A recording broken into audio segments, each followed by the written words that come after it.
All right, everybody, we should be getting it fired up. Welcome back. Welcome back to day 70. Well, night 70 for us would be day 71, but we're going to be recapping day 70 of the coverage of the world news with emphasis on the war in Ukraine. I'm your host, Andrew Mercado from Mercado Media. Welcome again, everybody. We're going to be talking about a wide array of subjects tonight. We have a documentary we need to finish. Rob's buddy from Speak the Truth is back. I saw like a snippet of the beginning of a Speak the Truth video, and it looked like his friend is back. Johnny FD from the stream last night, we got to give him a shout out again. He commented on the video. He watched my reaction to his video. So if you guys missed the stream last night, please go watch. And we watched Johnny FD's. We might have to watch. He just went through Bucha and Irpin, another one. But he commented on the post and said thanks for reacting to my video, and I highlighted it. So he saw the stream. It's awesome, and that just goes to show you, even though we are watching this from far away, so most of us, the people that are there, they're not that far to, you can.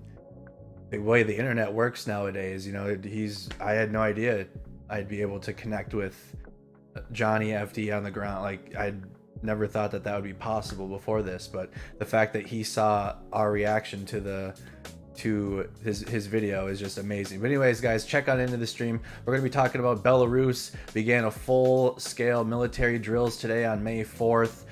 Russia plans to have a military parade in Mariupol on May 9th. So we're going to be talking about that, and the fighting in the east continues. We'll be right back after the short intro. Again, like the video and make sure you're subscribed.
All right, everybody, again, welcome back to your nightly coverage of the war in Ukraine. I am your host, Andy Mercado, independent journalist. a U.S. Army veteran, a citizen journalist. I'm not sponsored. I'm not corporate media. I'm just out here doing it because I have a genuine and general interest in current events and making sure we find the most relevant and accurate information out there possible. Thank you to everybody that supports the channel, whether you're just tuned in and you just watch every single night. Thank you to everybody that likes the video, that engages with the stream.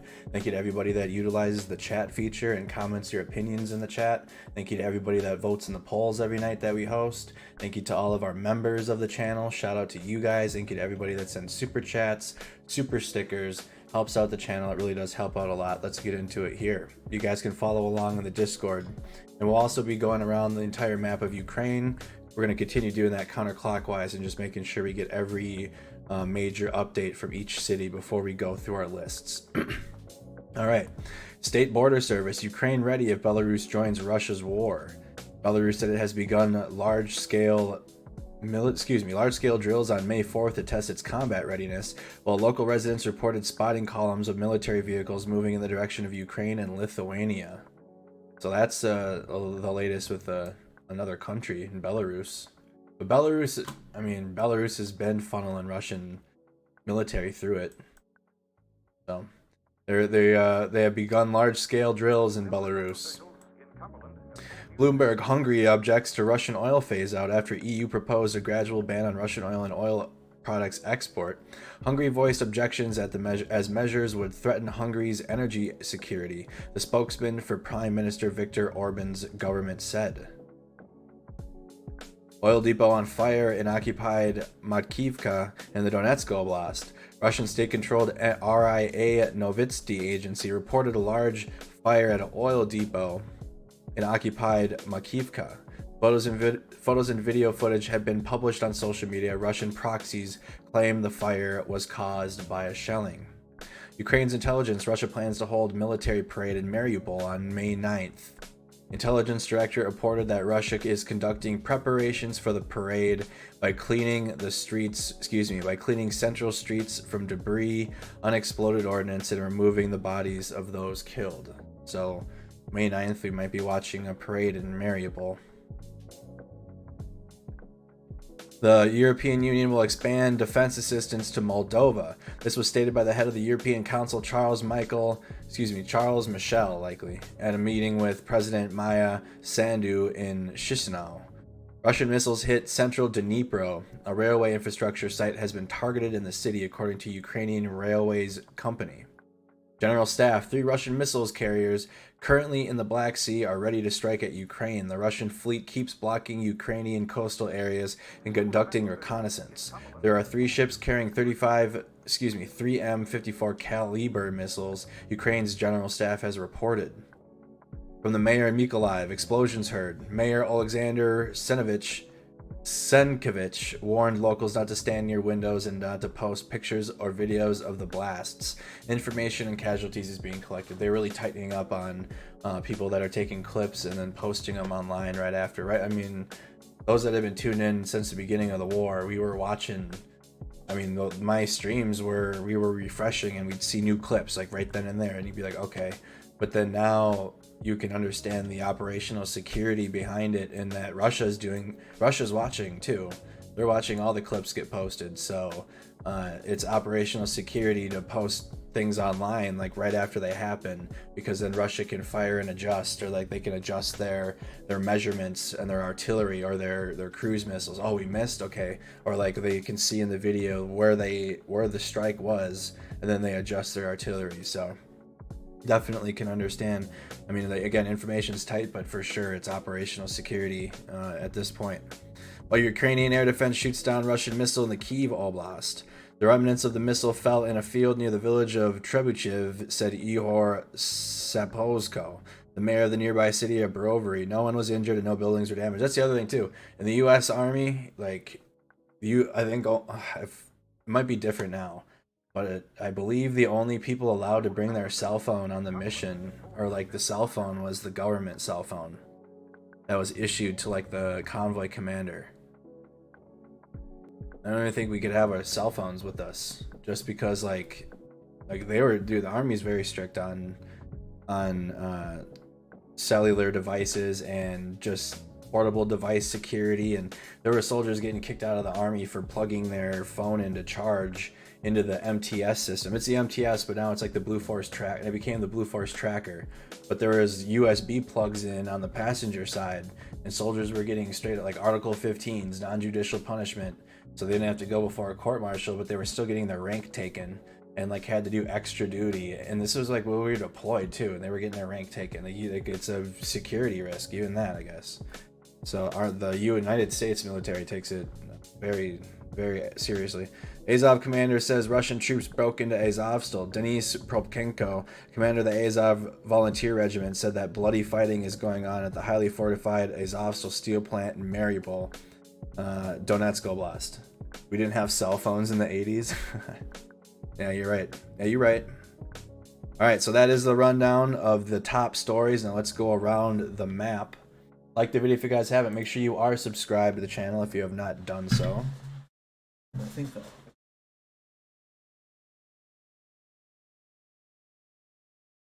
All right, let's go around the map counterclockwise. Thank you, Nora. Thank you for all you do. It's good to know what's really going on. Thank you. So a lot of air raid sirens 2 hours ago in the Zaporizhzhia Oblast, the Kiev Oblast. So all of these markings on the map are siren alerts. It looks like Ukraine's air defense did well in the west. There wasn't any reports of strikes, but these are all still alarms. So that doesn't mean that there wasn't a missile heading their way in one of these cities. Likely Ukraine's air defense stepping up again. Sometimes it doesn't work. I don't know what causes it not to work or what that cruise missile can do to evade the air defense, but it definitely does get through. So let's start up here then in Bulgaria actually and work our way around. Start up here in Bulgaria. Belarus. I am so sorry. Belarus. This is Belarus. Hello, it's been a long day, chat. I do apologize. Belarus announces the state of emergency military exercises today, claims it does not pose a threat to its neighbors. Let's look that up really quick. Belarus. I said Bulgaria. Wow. Even Fox posted on this one. Dang. Let's do Reuters, actually. Thank you, Michelle. Thank you so much. Ukraine says it is ready if Belarus joins the Russian war effort. On May 4th from Kyiv, Kyiv will be ready if Belarus's armed forces joins Russia's war effort in Ukraine, a spokesperson for the Ukrainian State Border Service said on Wednesday. Belarus, a close ally of Russia, said its military had begun large-scale drills on Wednesday to test their combat readiness and that they pose no threat to its neighbors.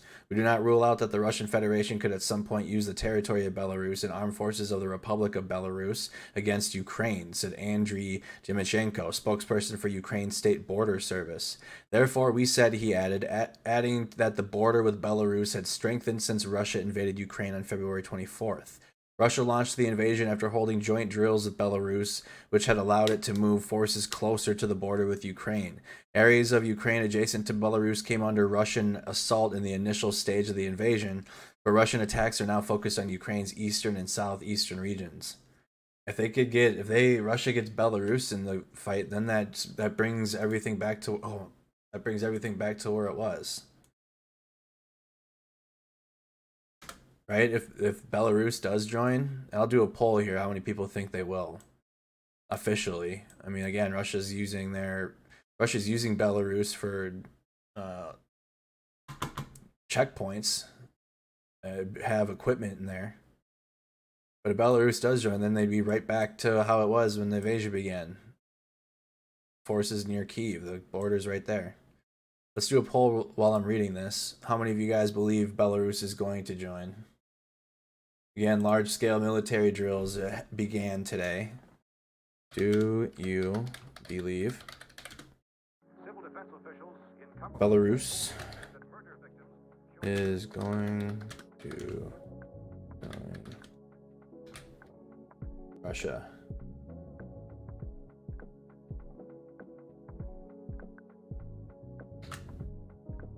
Thank you, DJ Alrad. And then we got Gene. Thank you so much. What's up? Thank you so much. Hello, Andrew, tuning in from Central PA. Thank you so much. I'm doing a poll real quick. Do you believe Belarus is going to join Russia in its invasion of Ukraine? Because again, I mean, you could say that they're a proxy already, but I mean, like in terms of ground forces entering Ukraine. Right, here comes the poll. Cast your vote. I personally, actually would be unsure. I don't know. I'm gonna be real. I don't have any. I don't know if they will or not. I am very unsure of it because again, they've been using Belarus to launch missiles out of it. I don't know. I would click the unsure button if I was voting in the chat. Just letting you guys know. I don't have a definitive I believe they would or not. So let's continue reading. Domichenko said Ukraine had also reinforced its border with the Russian-backed region of Transnistria, where tensions have been rising since local authorities said it was subject to a series of attacks. Ukrainian officials have expressed concern about the situation in Transnistria and condemned what it said were Russian attempts to drag region into Russia's war against Ukraine.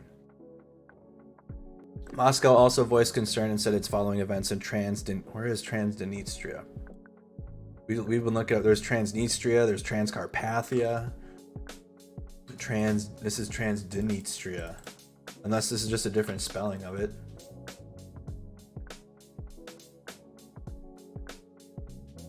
Is this just a different, is just a different way to spell it? Yeah, okay, this is Transnistria. This one's got a D and an N in it though. Kent Logsdon, a U.S. ambassador to Moldova, said Wednesday Russia's invasion of Ukraine and what he described as its attempts to redraw the map of Europe at gunpoint were a cause of great concern around the world. But he told a conference in Moldova that Washington had no evidence that Moscow wanted to enter the war in Moldova and said the Russian President Vladimir Putin would lose the war. Moldovan media reported. So you'd be like the next... If Russia were to influence other countries, the next two would be, again, the Belarus and Moldova. We got 53% believe yes, 25% say no, and 22% are unsure right now on that news. If Belarus, again, this is the... Ukraine says it is ready, though, if Belarus does join the Russian war effort.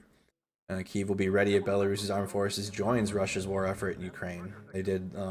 full-scale military operations in the country today. Let's see if there's anything else we can do. No.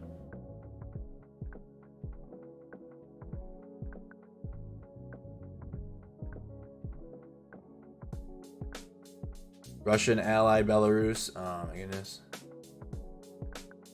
Make you subscribe.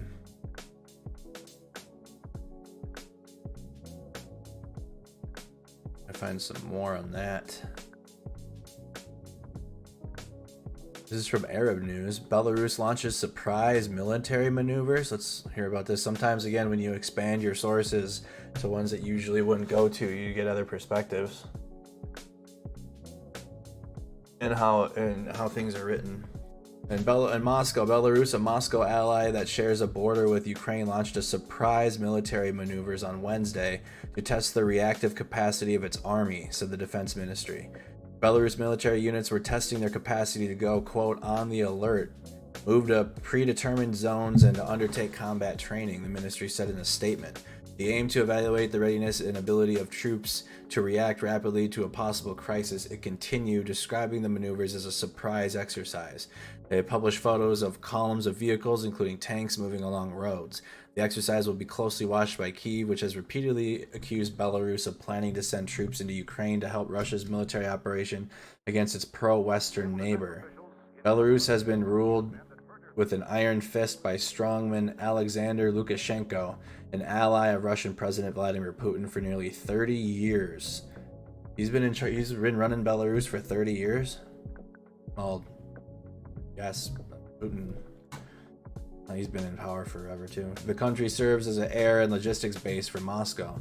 Nevertheless, not all Belarusians are in favor of participation, however indirect. In the current conflict, there have been acts of sabotage in recent months, and several suspects have been arrested. In 2020, Belarus was rocked by protests over the allegedly fraudulent re-election of Lukashenko, who ordered the ferocious crackdown on the dissent. No dissenting voices here. Just like in Russia. The defense post.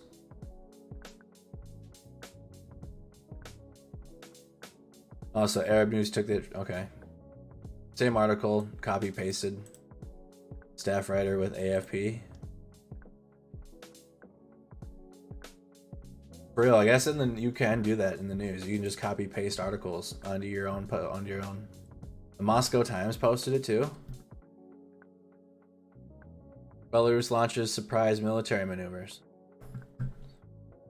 If you ever look up actual articles online, you'd see that news sources just, you can, I guess you can copy paste. And then as long as you just put the source of who wrote it. This is the exact same article that we read, excuse me, that I read already. Belarus launches surprise military maneuvers. So Moscow published that article too. So that means they're amping it. Moscow Times is a little bit more independent though, from what Roman explained. I think the YouTuber Roman explained Moscow Times is actually a decent newspaper. Did anybody confirm in the chat? What do we got for a poll right now? We're at 53% say yes. Try to post the Lukashenko colonel interview in the Discord if you could. Pull it up for me. All right, let's work our way around the map now. So that's going on in Belarus. 631 missiles in 70 days. Timeline of the entire bombing of Ukraine. Okay, here's a video. Timeline of the entire bombing of Ukraine from the territory of Belarus. The Belarusian Hajin project visualized all the known missile launches from the territory of Belarus, which began at 6:20 on February 24th. This documented all of the bombings from Belarus into Ukraine. Again, that's why I said some people could argue Belarus has already been in the war.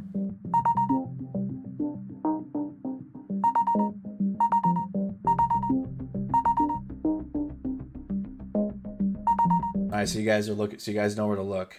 Right here is the date. I'm gonna rewind it. Right? And then the number of launches.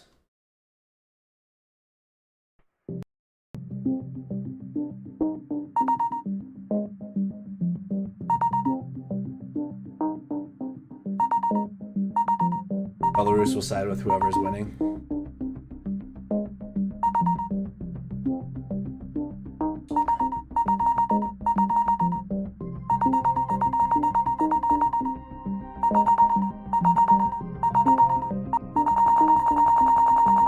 Damn, look how many there were on the 3rd. Or, excuse me, on the 4th and the 5th.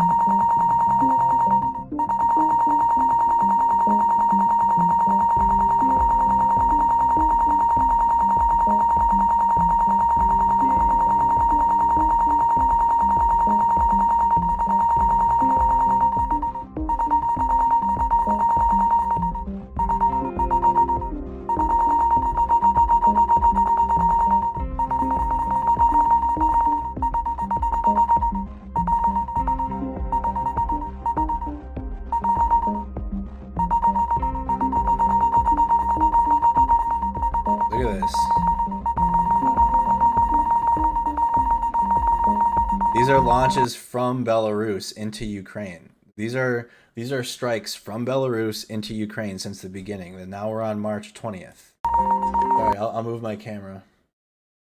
Give me a second. Or actually, I'll hide myself. There you go.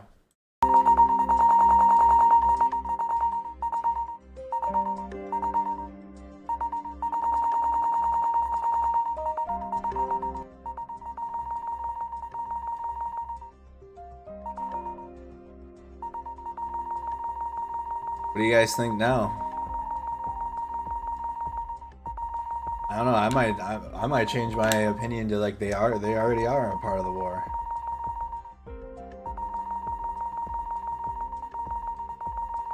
This is just on March 31st.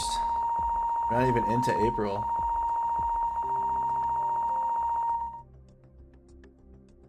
first day without missile launches since the beginning of the war was April 2nd.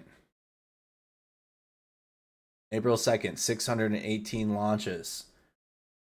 I don't know what. All these are from different places these are all the launches from the different cities in Belarus.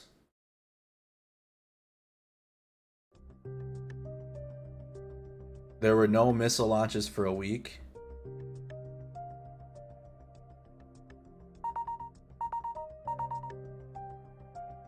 Probably had to reload. Probably had to reload or refill.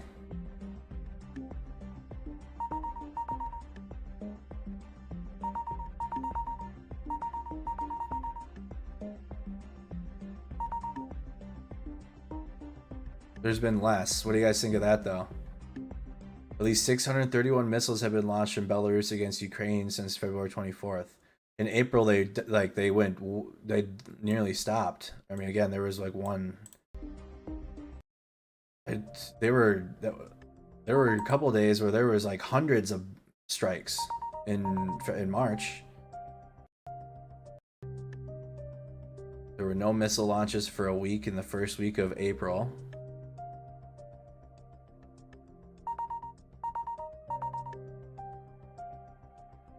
There was some on the 8th. About another week later. That was a weekend. It picked up a little bit at the end of the month of April. What'd you say? Seems like, let me see, special operation, reading comments. I'll put the camera back on. Those are all the strikes out of Belarus since the beginning. At least 631 missiles have been launched from Belarus against Ukraine since February 24th.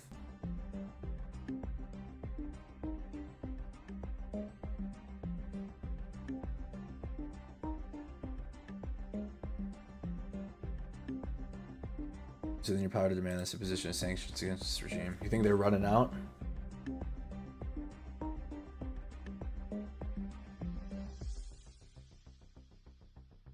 Lukashenko is the same war criminal as Putin, and he must be tried like all dictators.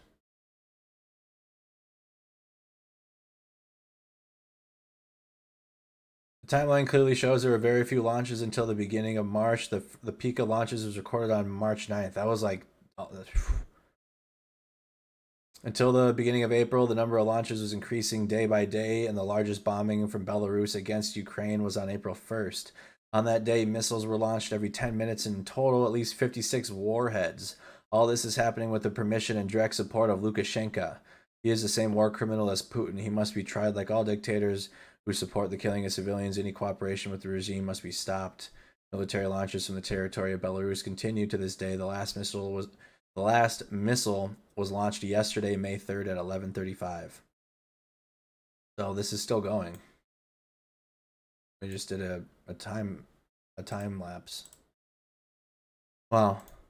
631 missiles in 70 days from Belarus. 0830, a division of S-300 PS missile systems of the Belarusian Armed Forces was moving from Brest towards Makriny, the Ukrainian border along the R-17 highway. So they're just driving this along the border?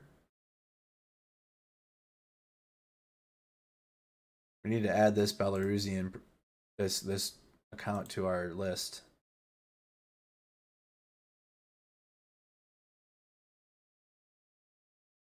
Was this a flex? This was all along the Ukrainian border today.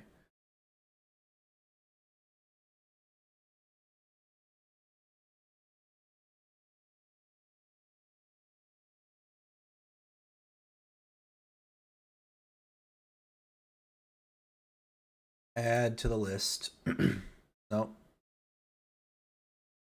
Wrong account, that's why.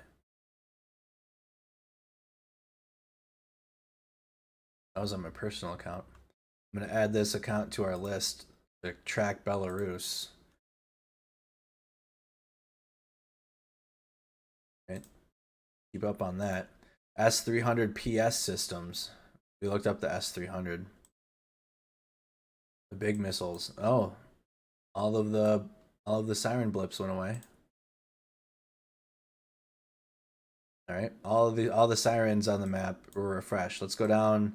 Let's actually go to Kyiv here, north of Kyiv.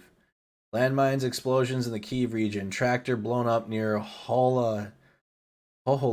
A fire engine and exclusion zone. 3 are wounded.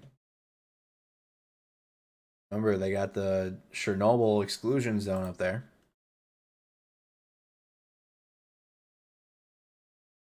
Turn my mic up. Am I not loud enough? Let me know. How's the audio? I don't like to be too. I don't want to yell.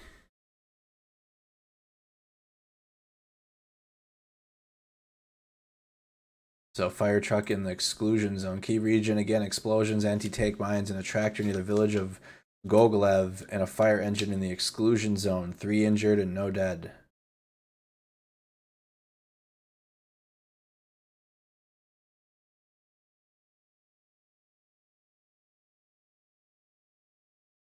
Go down to Kyiv.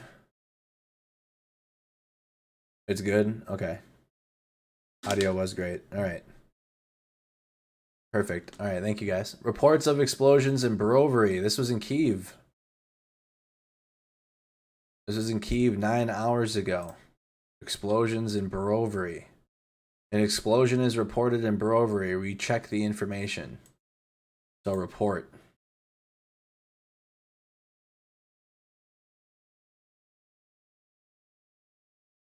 Missile strike in Trebuchev village in the Kyiv region.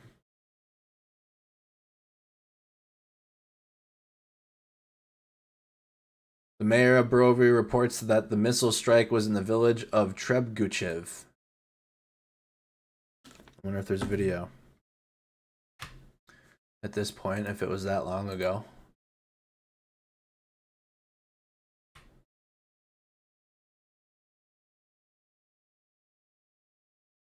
Video of the moment of the arrival in the village. Again, they got the city blurred out so the Russians can't see where exactly they hit, but here's a video of it.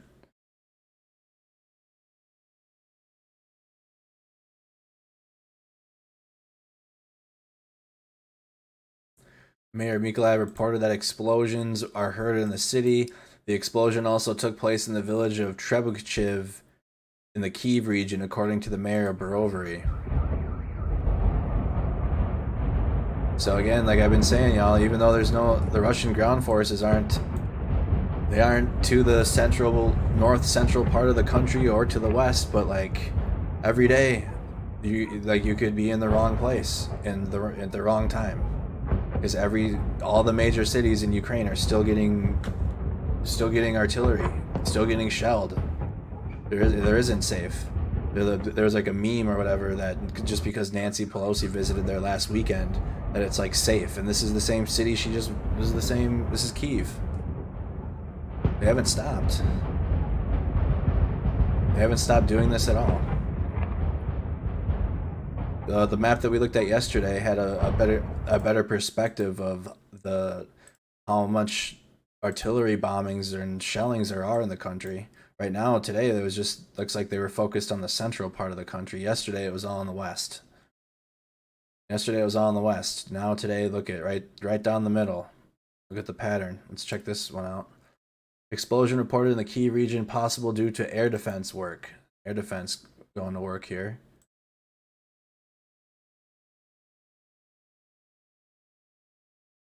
Oops. Boris Johnson's a bigger politician than Nancy, and he visited like weeks ago. But that doesn't mean it's safe. Boris visited a month ago now, I think, actually. What am I doing?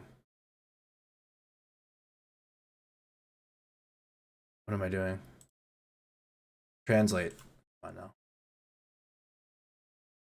There was one powerful explosion in the Kyiv region. Please do not leave the shelters. Wow, we're going to have to look at John's update. We're going to be getting to John Sweeney and see what he said. He's in Kyiv still. This Those are old videos now at this point. Here's Mykolaiv. That's March 18th. Wow, this is what it looked like on March 18th. Can you imagine what it looks like now if the city got hit again?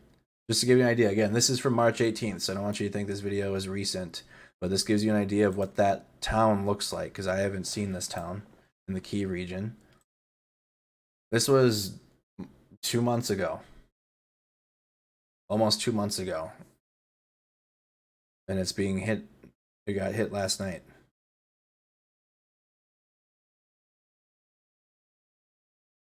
It's already devastated.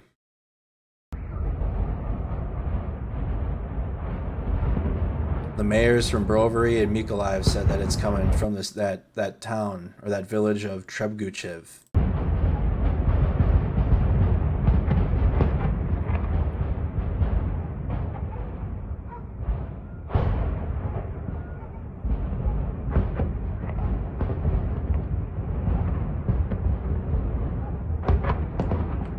Let's look at it on the map, see if we can get a... Nope, we can drive through it, or we can go through it.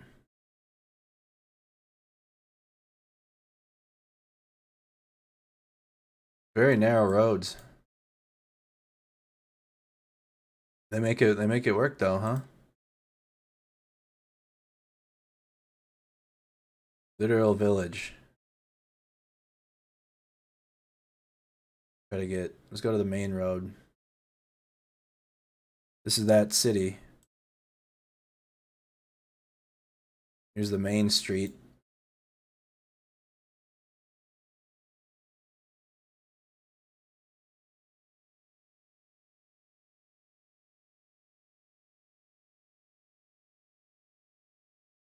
Trebuchev.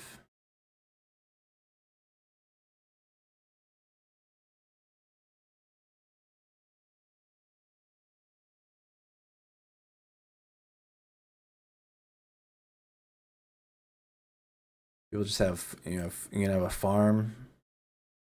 Looks like farmland.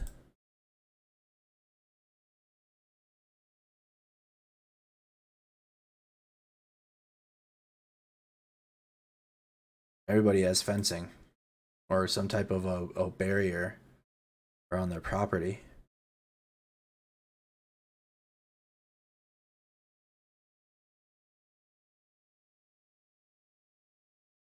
I don't see big buildings or military targets.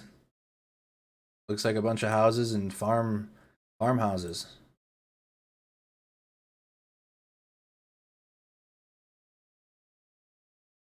Another just residential city getting shelled.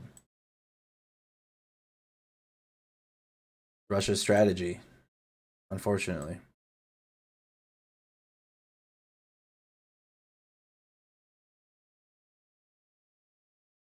All civilian infrastructure. Continue on now. Looks like South Cali with all fences. Let's go down here now to, there's explosions reported in Sharaksky.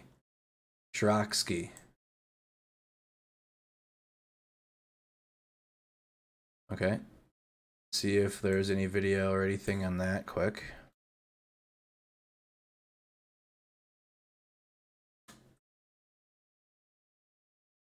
The moment of the explosion in Sharatsky. Video from followers.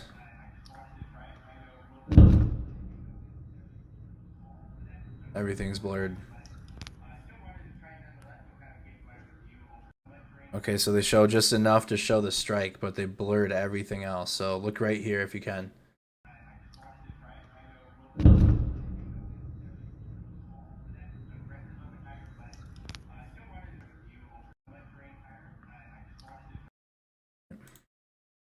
That was on the 3rd. Nope, 3rd. 9 hours ago. Here we go. Almost the entire territory of Ukraine is under air alert again. That is true. When we were live a lot earlier, the whole western region of Ukraine had those blue blips on the radar. This is Sharatsky. Пиздец. Пиздец.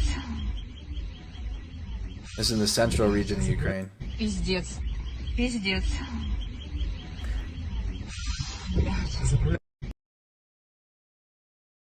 That's on the 30th, May 3rd. Video from that was on the 3rd too.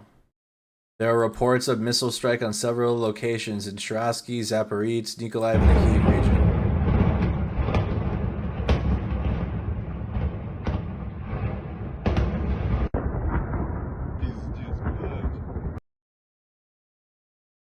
Right, getting the old videos now. So Shiratsky.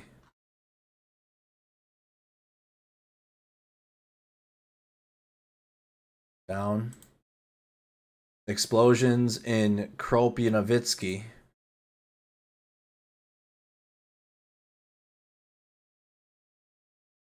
So I gotta copy paste that quick. Kropyvnytsky.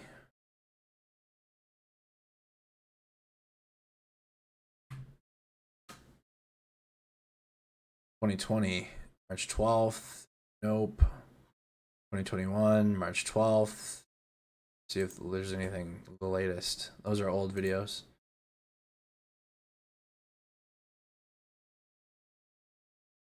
Three hours ago, May 4th, airstrikes in Ukraine. Dnipro, 2 blows, 1 missile strike. 1 missile was shot down by air defense. The other was damaged in the railway infrastructure. All the sources that would post it, there's no video on Kropyvnytsky. Another strike. All right, let's work our way down to Odessa. Explosions reported in Odessa 8 hours ago.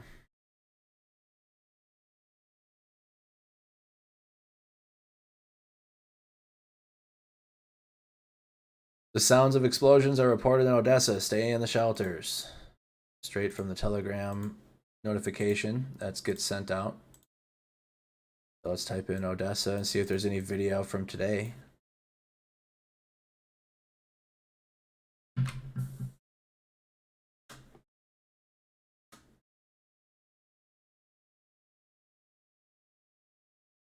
May 2nd, May 3rd. Here we go. When there was no air raid alert since the morning and you decided to enjoy a walk in the park. So this was the air raid alarm in Odessa.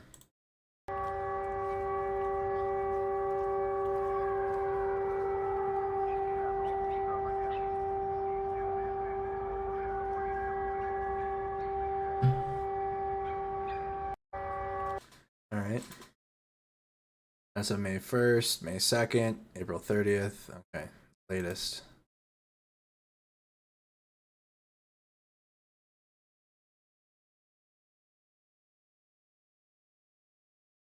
Oh, not seeing any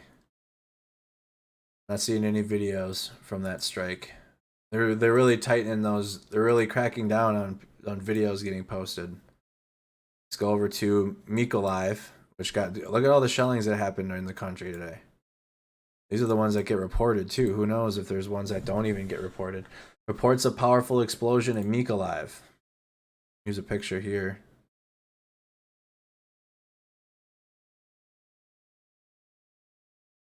Clouds of smoke are visible above Mykolaiv.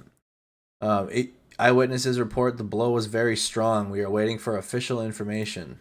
Waiting for more. I wonder if that's what this next post is.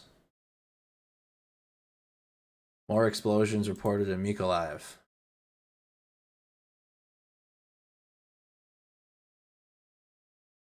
In Mykolaiv, explosions are heard. The mayor, Alexander Senovich, reported, "Stay in shelters in case we do not stand by the windows and do not post photos or videos. We will inform you of the official information later," said the mayor. Do not post photos or videos. So again, they're cracking down on them.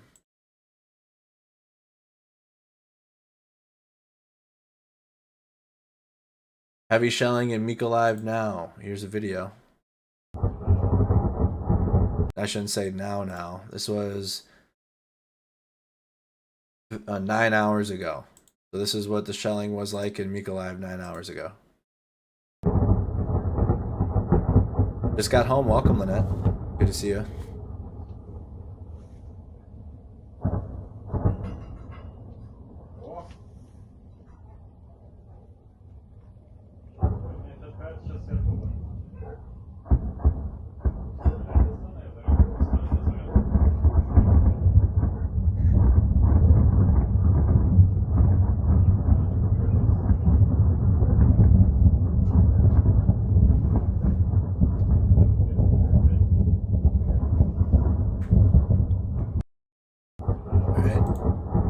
That's the shelling in Mykolaiv, the only video that is posted. Let's go down to Kherson, which is now we're in Russian occupied territory. If you guys look at the map, to the east and to the south, this is the areas that Russia has occupied within Ukraine. Explosions are audible in Kherson.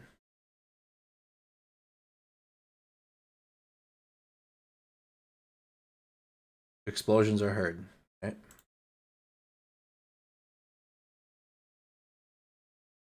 Back out of that.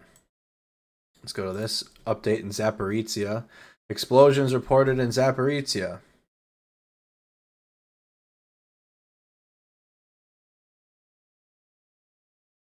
Zaporizhia reports explosions, waiting for official information.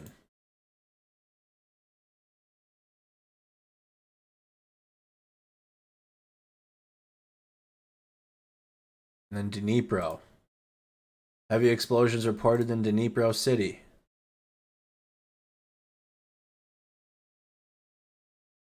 Very strong explosions. Everyone take cover. Posted in a Discord, or not Discord, in a Telegram channel. Mayor of Dnipro, missile strike just in the central part of the city. Straight from the Dnipro mayor on Telegram. Shelling right in the center of Dnipro. We are not coming out of hiding. We are waiting for official information from the military administration.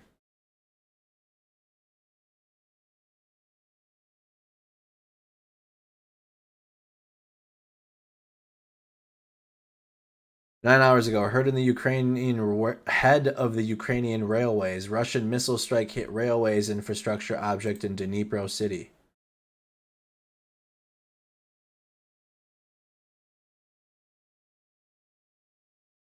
Russian troops fired on the railway infrastructure in the Dnieper. There are no victims among the railway men. So there was nobody on the railway was killed from the reports. No reports of railway men killed.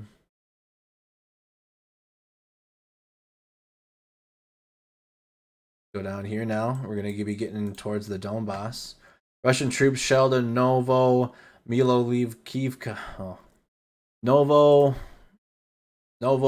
Mykolaiivka. Novo Mykolaiivka. In the Dnipropetrovsk region. You have pictures of the firefighters there.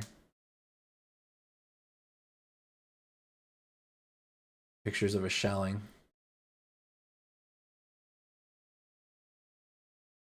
One killed, 2 wounded as a result of a shelling in Mariupol yesterday.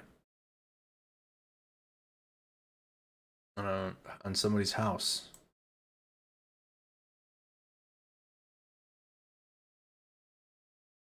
In Mariupol, as a result, I guess it's with a G, just like Gostomel is spelled with an H, but it's with a G. So I'm gonna guess Mariupol is how you properly say it then. Mariupol, as a result of a shelling, killed a man yesterday at about 1700. Orcs again roamed the hometown of Nestor Makhono. It has previously been established that 2 people were injured and 1 died. Private homes of local residents were damaged.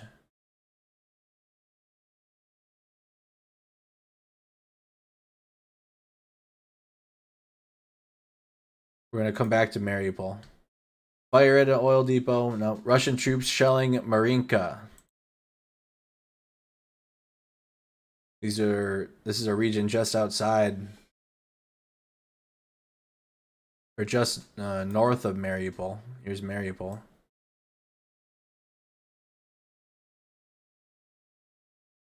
Another fuel depot in Makivka, east of Donetsk, Ukraine. Video shot from the southwest facing the fire.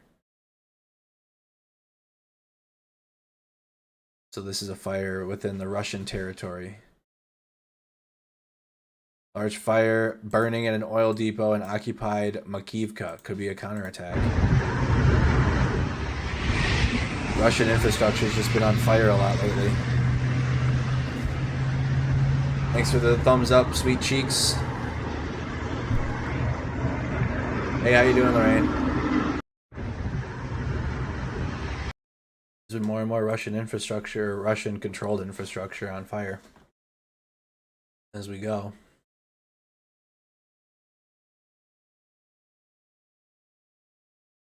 And then, yep, that's another report of the oil depot on fire. That's the same report. Let's go up here. This is Sloviansk. Russian army shelled a school and a residential building in Sloviansk.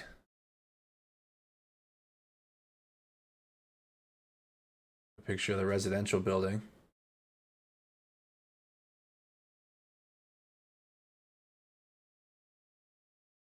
And then 2 people killed in Chandrila Hole in the Donetsk region, 11 more wounded in the region, from Telegram.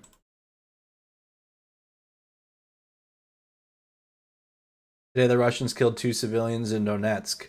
In Chandrila, another 11 people in the region were injured today, OVA chairman Pavlo Krolenko had said.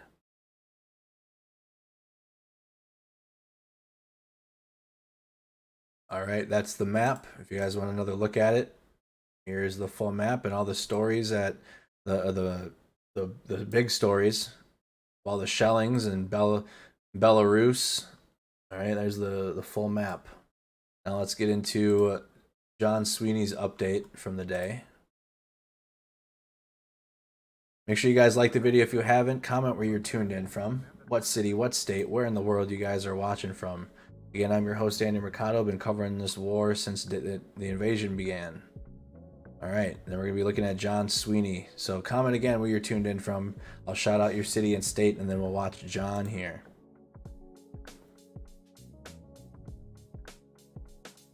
He's got his orange hat. The orange headband only lasted a couple streams. We got BP. Welcome. Good to see you. We got Bemidji's tuned in. Bemidji, Minnesota. Good to see you. Hey, Kraft. We got Virginia. Miami, Florida is tuned in. La Crosse, Wisconsin is tuned in. Pentwater, Michigan. Waldport, Oregon. Houston, Texas. Arizona. Desert, Sacramento.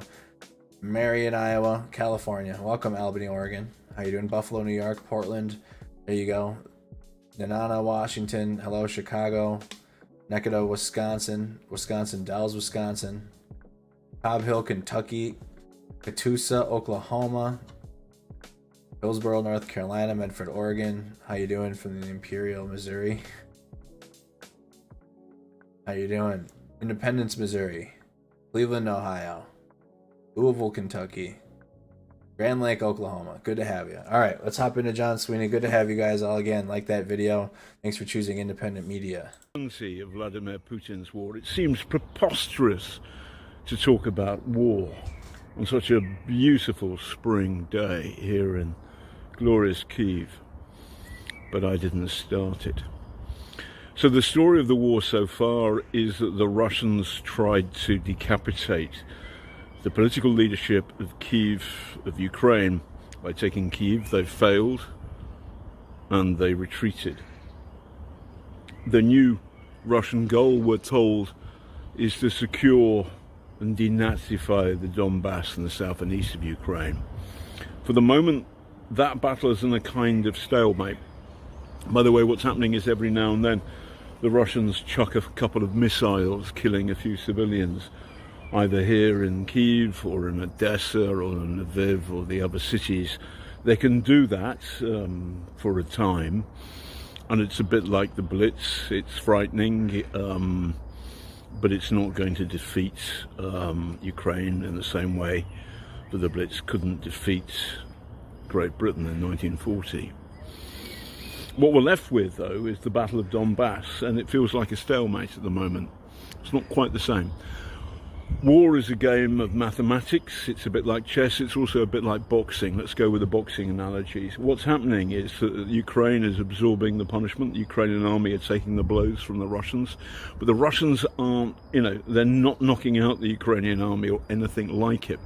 So the Ukrainian army is absorbing the pain for the time being. But down the track, the Americans are sending their artillery. The Russian artillery roughly can go for 15 miles. The new stuff from the Americans can fire from 25 miles. And so in boxing terms, that's like having a longer reach. which means that sooner or later Ukrainians will launch a counter-offensive. Remember, the Russians have got low morale, they've got poor logistics, they've got bad leaders. I believe the Ukrainian army will win. Love from Kiev. Day 7. Right. That's from John Sweeney, day 70 update. Thank you, John. All right, next we're going to be doing the military situation as of 04 May, all of the combat footage that's been released. The other thing too, at this time, if you served in the military, if you're a veteran, shout out your branch, shout out your user of service and your MOS. Thank you to our amazing veteran community that tunes in on a nightly basis.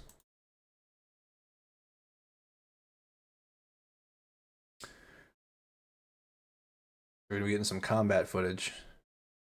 We saw this, the Wagner and the PMC group. We watched all that last night. I don't need to see that again. Is this the whole video? No.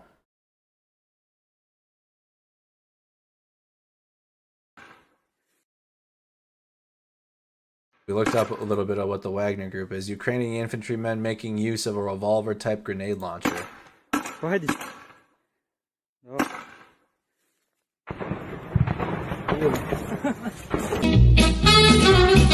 Ukrainian drone dropping explosives on Russian soldiers. Oh.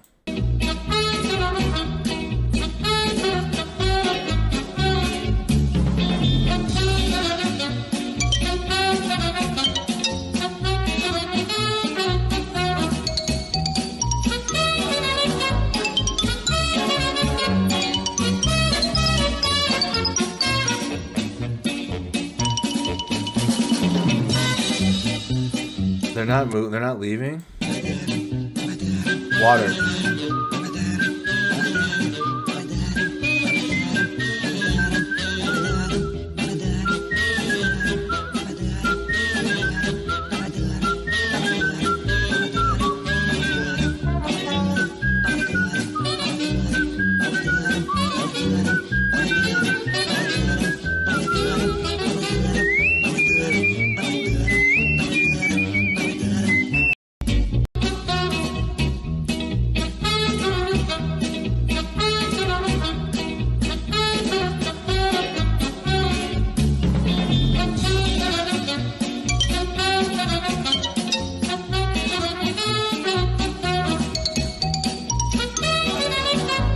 Those things don't have a big range, do they? Those little mortars when they land, because this guy was standing right here and it didn't even affect him.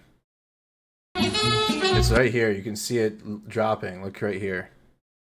Watch in the bottom right. You can see it flying. It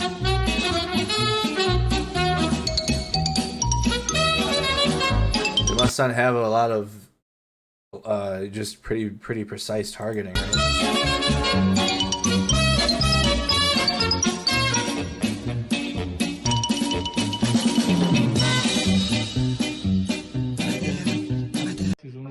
Yeah, those were strikes on Russian soldiers. Yep. Ой, красавчик. Есть, есть. Прям вот дверь 5. Вон. Охуенно. Ну, сюда упал. Записать? Да. Шикардос. Короче, спалили первый дом, они переселяются в другой дом, и мы накидываем туда. Пацанам весело и интересно. Посмотрим, куда они будут переселяться. А оркам очень не весело бегать. Искать дом, куда не прилетит.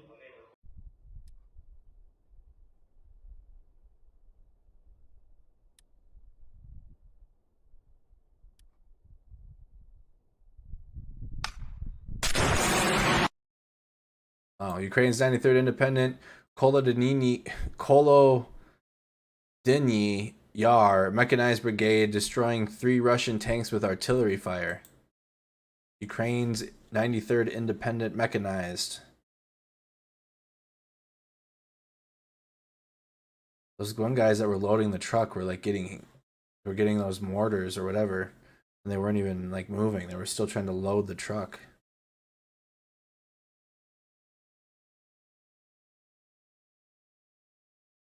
All the holes you see are from artillery. All the holes that are everywhere, these are all artillery hits.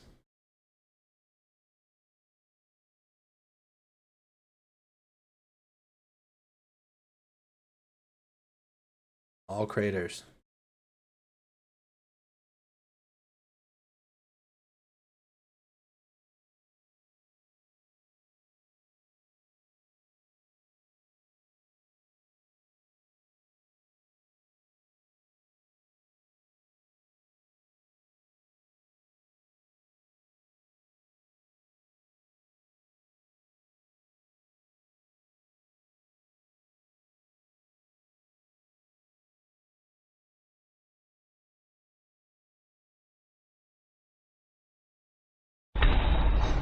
Video from a UA-30 mech brigade shelling reportedly a Russian VDV.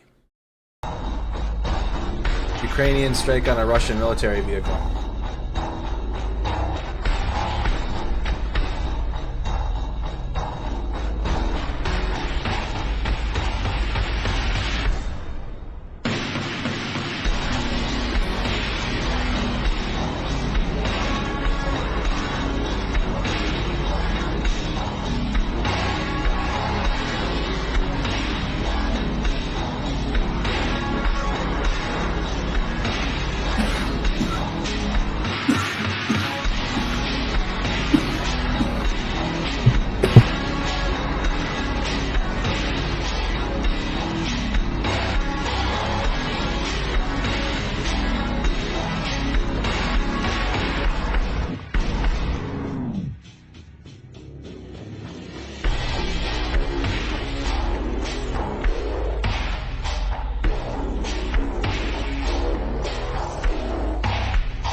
Thank you, Ian Veal, for subscribing. Thank you, DPR2000, for subscribing. Thank you, Marcus Jung, for subscribing. And thank you, Amanda Marquez, for subscribing this stream. Thank you.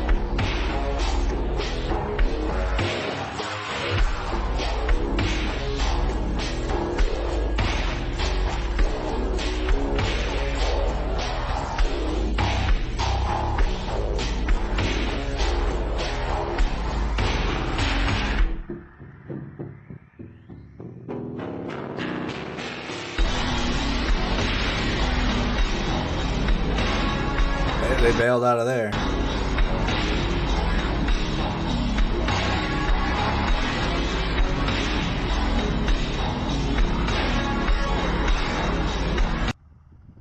Ministry of Defense of the Russian Federation showed the launch of the Onyx rockets in Odessa. I think you might have seen this. The Onyx rockets.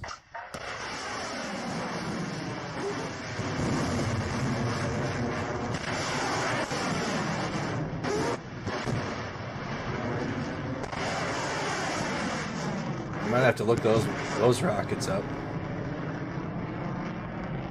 Onyx rockets. Russian attack on the steel plant in Mariupol.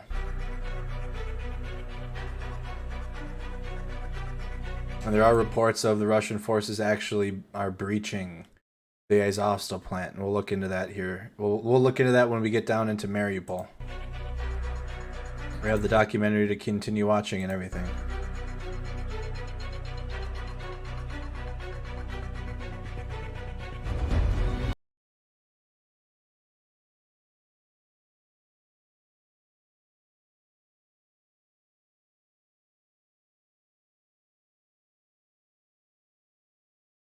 Truth about anything, even announcing that they weren't gonna storm the plant due to fear of Ukrainian ambushes, and they were gonna plan to starve out all the people in there. They still didn't even obey what they said in the press conference. They're moving in on the plant.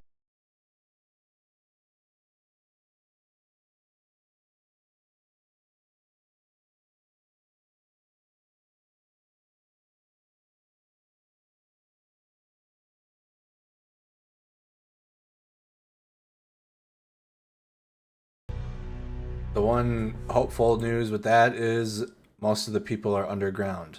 All right, most of the people are underground underneath the plant.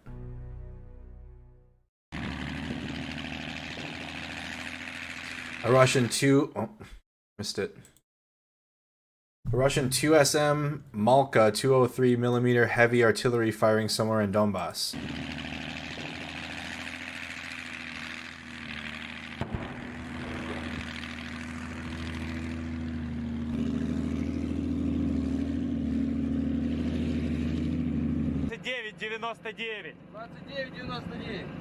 Угломер. The heck is that thing? 38, 68, да. Навести. Наведен, готов. Да. Первый готов, наведен. Взрыватель осколочный.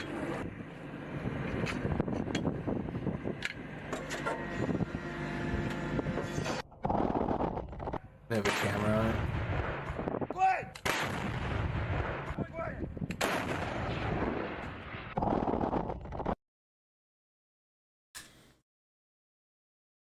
What was that thing called?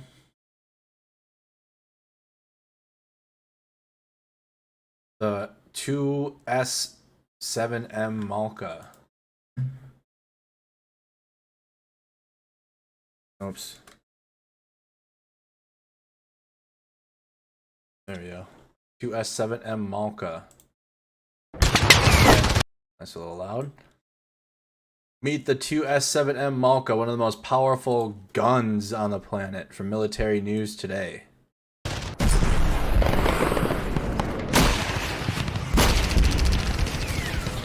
What does that thing do?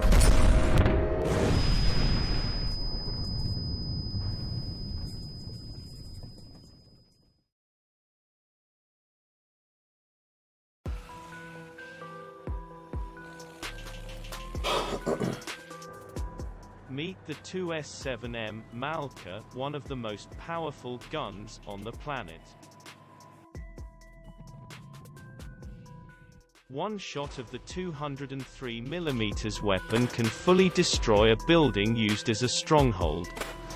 Earlier this month, the press office of Rostec announced that the first deliveries of the upgraded 2S7M Malka 203mm self-propelled artillery gun have been made to the Russian army. This is the latest upgrade of the 2S7 Pion, which was developed in the 1980s. It was designed to strike vital enemy targets and facilities in the tactical depth behind the front line. Uraltransmash has delivered the first 2S7M Malka upgraded self-propelled artillery gun to the Defense Ministry of Russia, the company said in a statement as reported by TASS, Russian state media. The upgraded weapon has received new running gear and electronics, which have significantly enhanced its performance characteristics. The weapon platform has been described as among the most powerful self-propelled guns in the world, where one shot of the 203mm weapon can fully destroy a building used as a stronghold. The 2S7 was designed with no turret, while the gun is located at the back of the tracked undercarriage. The rounds of munitions for the platform include breech-loading projectiles with variable charges.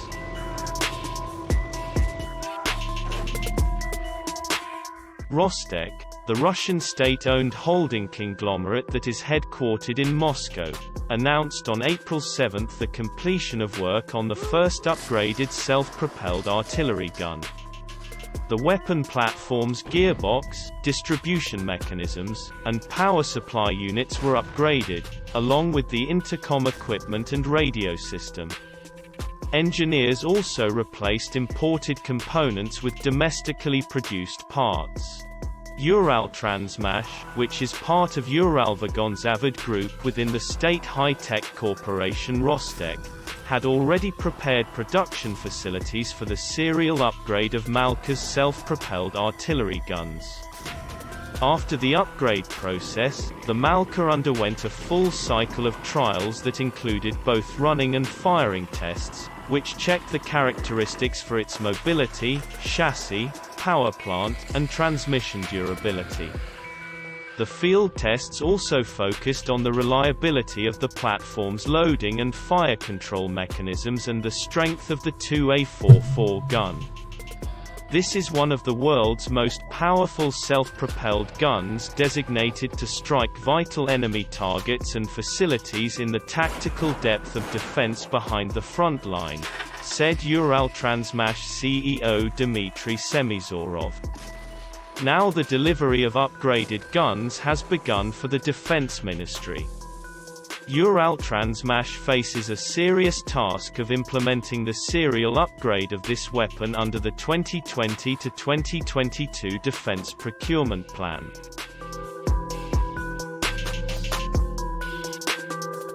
While described as one of the most powerful self-propelled artillery guns in the world, it hasn't been widely tested in actual combat. The Pion was never used by the Soviet military in an armed conflict, and the platform was mostly supplied to units of the Soviet Red Army in East Germany. All Pion and Malka guns were redeployed back in Russia after the Conventional Forces Europe (CFE) treaty was signed. The only known use of the 2S7 self-propelled artillery gun was in the war in South Ossetia when Georgian military units used a batter of 6 of the weapons. All were hidden when the Georgian forces retreated, and one of those was captured by Russian troops and taken as war booty, while the others were destroyed. Wow. There have a little history on that gun too. So that's what we saw in the video from the breakdown from the war coverage. All right, let's go to, somebody sent this clip into the Discord in Donbass. Ukrainians under shelling.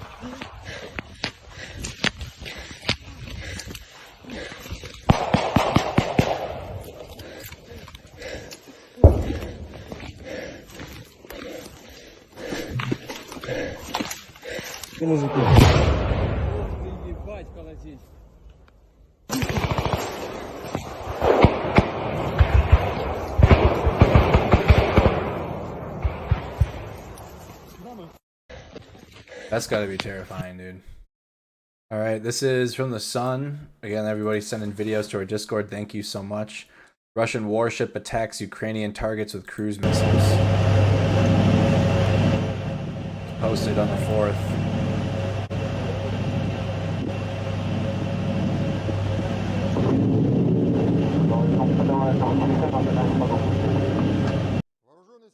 The armed forces of the Russian Federation continue the special military operation in Ukraine. High-precision, long-range air and sea-based weapons destroyed 6 traction power substations near Podborцы, Lvov, Volonets, Timkovo and Petikatka railway stations, through which the Ukrainian group of troops in Donbass was supplied with arms and ammunition manufactured in the USA and European countries. High-precision air-based missiles of the Russian Aerospace Forces have destroyed 1.U tactical missile launcher near Novoadmitrovka, 3 S-300 anti-aircraft missile system locators near Sanjayka, Krysyno and Volnyansk, as well as 1 ammunition depot and 9 areas of manpower and military equipment concentration near Novoalexandrovka. Thank you, Todd's Journeys, for subscribing. All right, let's continue moving on. Russian forces resume their attack on the steel plant in Mariupol in Ukraine.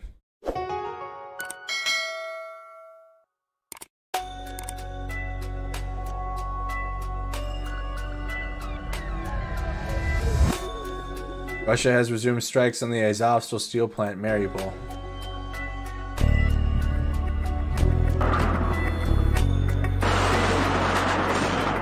Russian military commanders claim they are destroying new defenses set up by Ukrainian fighters during ceasefire.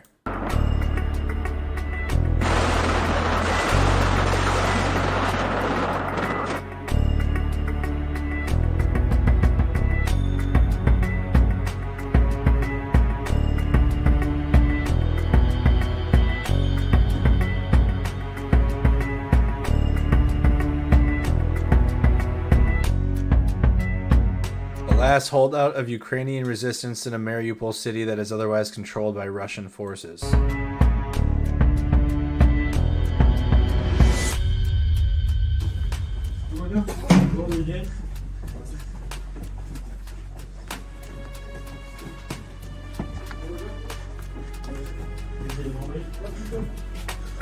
Здрасте.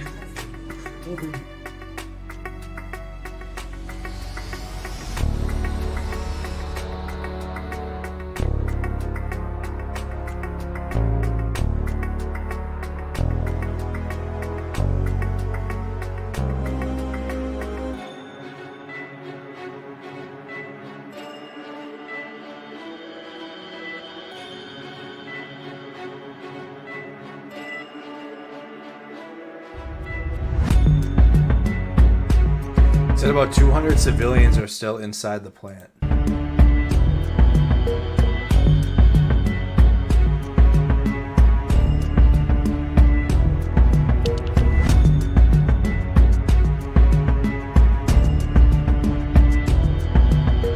Right. This is drone footage appears to show Mariupol's Azovstal steelworks being bombed by Russian forces. Azovstal steel plant getting bombed.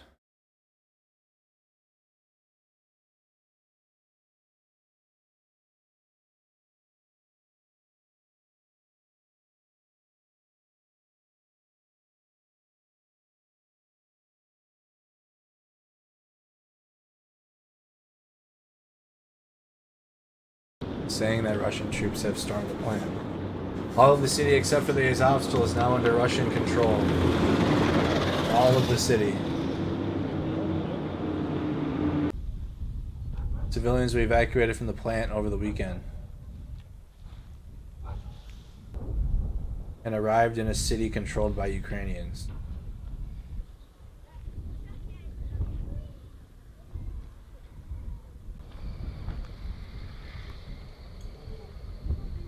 Бои шли на протяжении 2 месяцев. Мы попали в бункер с 28 февраля, и как бы оттуда нас эвакуировали уже было 1 мая. На 1 мая, буквально вот 30 и 1 вот уже было довольно-таки тихо. А до этого велись бои, можно сказать, практически постоянно. Была там тишина кратковременная, а так в основном велись бои. И самолетов скидывали, и там и много техники. Alright, that's from the Telegraph. I finished that. That's our documentary. I don't. Let's go. Let's look at this video. I tried to ask Russians about Ukraine and got put on TV. Petersburg City, and on this channel I make videos about my daily life in Russia. A few weeks ago I've got a message from RTE Television, which is the biggest broadcaster in Ireland, and that was unexpected for me. They asked whether I can make a vlog for them, showing St. Petersburg City, talking to local people and answering some of the questions about Russia-Ukraine conflict. And they will air this vlog on their prime time and also pay for my time. So I filmed the vlog, and that was damn challenging for me, especially the part about talking to anyone here? Okay, no one here, but talking to local people. I talked to about 100 people on the streets, trying to ask them some questions about what do they feel, what do they think about the war in Ukraine. And a lot of people actually refused to answer.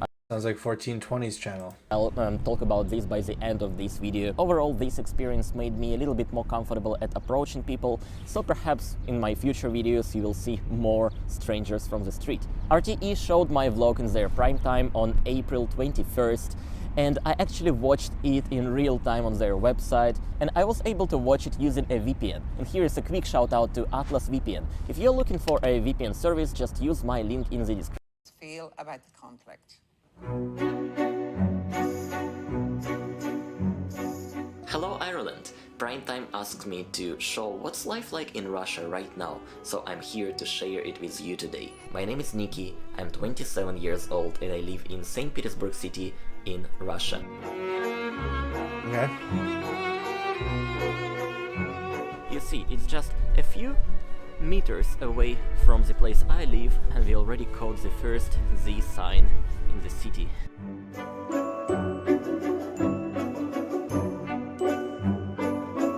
Talking about the life in St. Petersburg itself, about the atmosphere in the city, It's pretty much normal here. For example, if I go to the city center, I still will see a lot of people traveling, coming from other cities from Russia.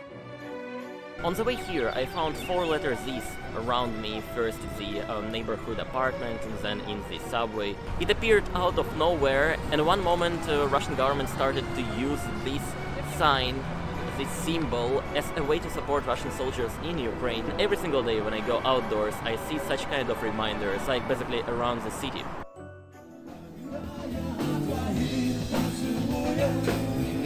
I see street music performances and people basically entertaining other people. But at the same time, I also feel the atmosphere changed here because people are worrying about some stuff, perhaps checking news or talking to their friends. On the way to Palace Square, that is just behind me by the arch, I found this kind of street exhibition with lots of photos of kids from Donbass and Ukraine. Basically, there is a photo exhibition organized by the Army of Russia. At least I saw their logo. There is a project of photos of kids who were raised in the separated parts of Ukraine. So basically pro-Russian parts. The story behind the pictures is that these kids had a terrible childhood while living there because of the danger from Ukrainian side. Wow. Now it's gonna be the most challenging part of the video for me, trying to talk to people, trying to interview and ask some questions about what's going on there in Ukraine. So, let's go find some people Z t-shirts to have a talk about this. Поддерживаете ли вы спецоперацию на Украине и почему? Поддерживаю. Я поддерживаю Путина, потому что правильно сделали, что начали войну, потому что люди там уже сколько лет вот страдают, дети, все страдают. Ужасно. А что вы думаете насчет нашего президента? Думаю, что он очень умный, очень рассудительный, очень спокойный, знающий политические все вопросы, правильно все решающий. Путин делает все правильно, он порядок наводит в Украине. Со временем, в скором времени все будет хорошо у украинцев. Им надо просто терпеть несколько времени, и чтобы Путин провел свои операции против вот этих нацистов, бандерцев, которые они не любят самим украинцам. Поддерживаете ли вы спецоперацию на Украине? Я поддерживаю, поскольку, это сугубо мое мнение, но могу просто сказать, что да, поддерживаю.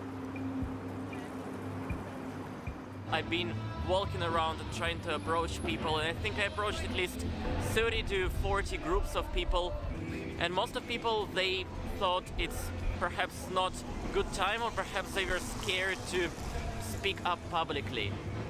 К сожалению, да, это очень такая опасная тема, и сильно хотелось бы, в текущих реалиях это как-то комментировать.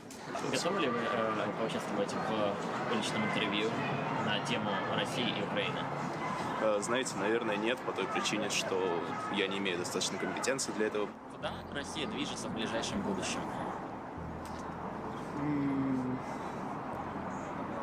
Так, давайте пропустим.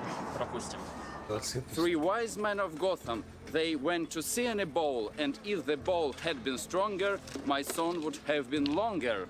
I am a cobblestone juggler from Russia, and today I won't give my short interview for Irish TV. What do you think about Mr. Putin?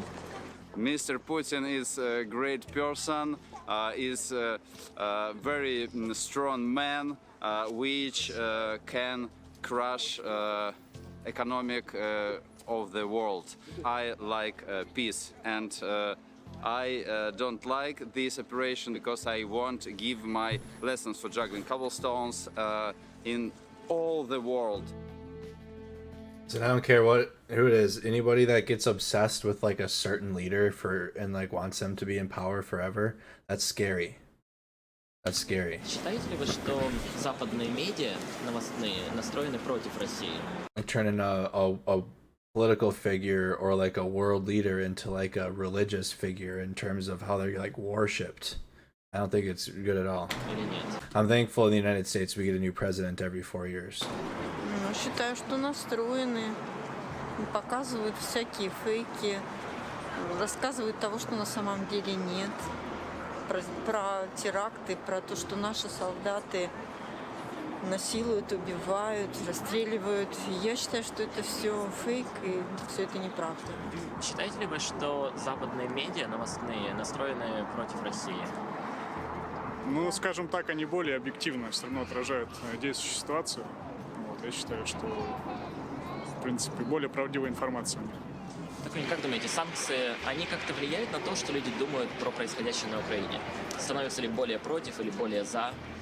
Я не знаю, ну, я не заметила никаких санкций, то есть я как жила, все у меня хорошо. У меня также есть мои любимые продукты, которые не Россия. Они, конечно, стали немного дороже, но, в общем-то, ничего не поменялось.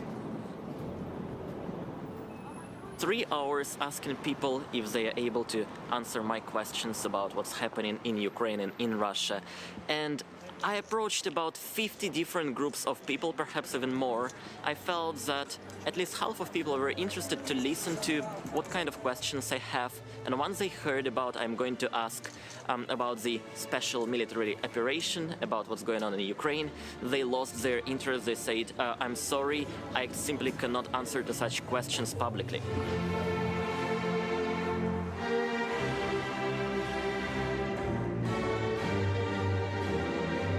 It's gotta take guts to do something like this. In Russia. I actually want to answer a few questions that Primetime sent to me. And the first one goes like, explain why there is such a difference between rural and urban Russia. People in remote places, they spend so much time and so much effort on earning money for their survival. They have much less opportunity to pay attention to global events because they're struggling more with earning money and affording their living and living of their families. Every remote place, tiny villages, they are actually the main supportive power to our president. The second question is, how have sanctions and personal freedoms affected you? I think the most serious thing is the way people receive information, the way people have polarized opinions about what's going on there in Ukraine.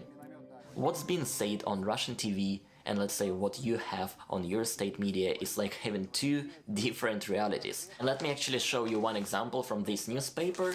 And on the front page they have an article that starts with, "The West uses the provocation in Bucha to make Kyiv keep fighting." And then the title of the article goes like, "The Theater of Ukrainian Army." So it's more or less shows the main rhetoric of Russian state media. If I want to visit BBC website, I simply see such kind of picture with a Roskomnadzor logo, which is a Russian federal agency for supervising, controlling and censoring our media. And it says that the resource, basically the website that I was going to, is blocked. I would say that my personal freedom of getting information somehow were limited because of all recent events, because of the sanctions from one side and because of the actions from the other side. Thank you for watching Ireland. I hope you learned something from this video of mine and stay positive and safe.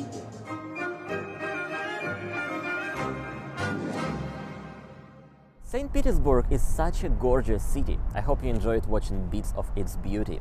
By the way, I'm staying here with Isaac Cathedral right behind me. That is one of the most popular tourist destinations here. I have so many things to comment about this vlog, but first I want to just mention the fact that it is so cool to have a vlog broadcasted on TV like that. You guys probably heard that there are around 87% of Russian people who support the war, but I do not think that this number is actually reliable. And I can say that because I experienced it myself.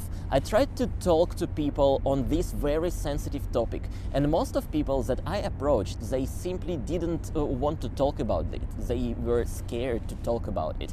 So in numbers, I would estimate that 50% of people that I approached, they simply didn't have enough time, they didn't have patience, or they didn't care at all to talk. So they just passed by.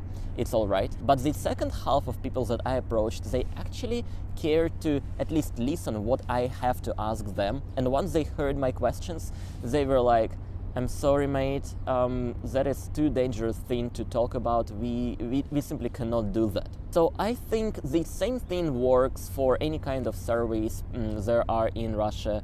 Most of people who will reply, who will take part in such surveys, they actually do not have any fear to show their opinion, because their opinion goes the same line with our government. And people who actually disagree, they more likely would refuse taking the survey. So you cannot rely on the numbers that you see if somebody states like 87% of Russian people are supporting the war. I do not think it's true. Of course, there are supporters of Putin and his plans in Ukraine, but I do not think it is that high amount of people. Like, none of my friends actually supports him, none of my friends like what is going on there in Ukraine. The second thing that I want to mention is the fact that RTE actually cut some of the questions, some of my conversation with people, and I think they did it because they didn't want to put people in danger. They mostly cut people who said anything against the war, and actually people who used the word war instead of the special military operation. Talking about people who actually agreed to show their opinion and to be filmed and broadcasted on TV and then on my YouTube channel, there was one man who started his speech like, we should call things how they are really called, not special operation, but a war. Поддерживаете ли вы спецоперацию на Украине? Ну, я считаю, нужно называть вещи своими именами. Спецоперация — это война самая настоящая. Я, соответственно, не поддерживаю. RTE cut this part because they thought it might be dangerous for that person to actually show his words, but he was actually alright with saying that and being showed on my YouTube channel. There were also two young girls, I think they were around 18, 19 years old, who agreed to talk to me and answer my questions, and they had very negative opinion about... That's bait, don't even engage with it in the chat. ...about Putin's actions. They had really negative opinion about what's going on there in Ukraine. But apparently they also didn't get to my vlog, and the reason is because they texted me first on my Instagram a few days after I made a video with them. They said that they mentioned the fact they took interview and said some anti-war stuff, and they faced some level of harassment from, I guess, their friends or maybe people they know. I don't really know the entire story. They just texted me asking if I can cut their part from the interview, and I said yes, why, and they explained a little bit, and I was like, if you need any help, please text me.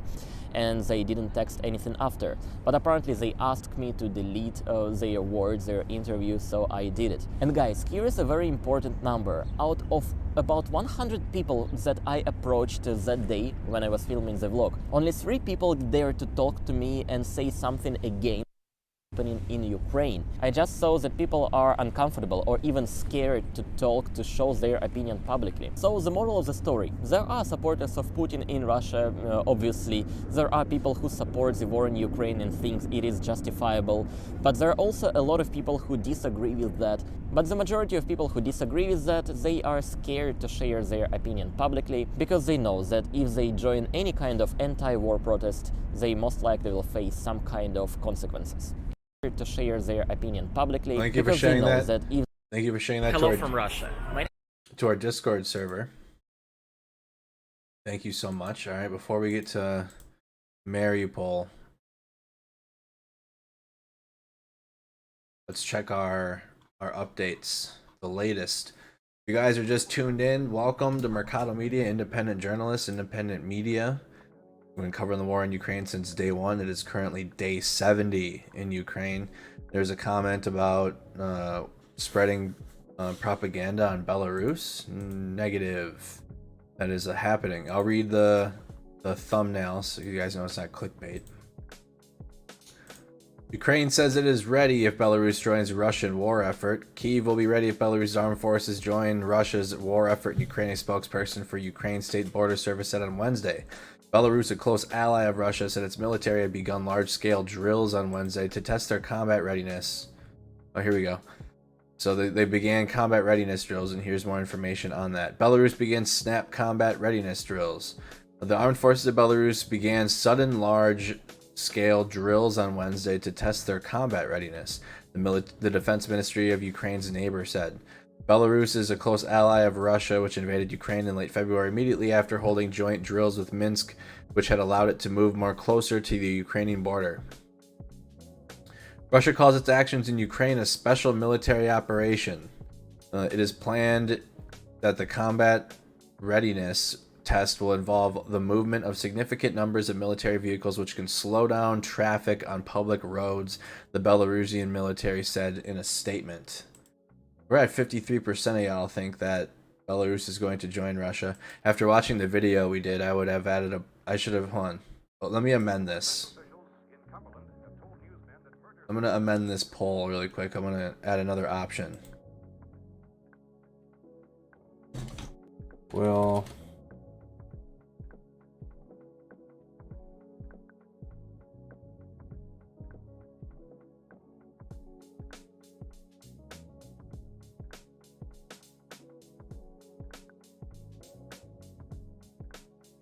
It's the same question, but I'm adding the option that they already are. No.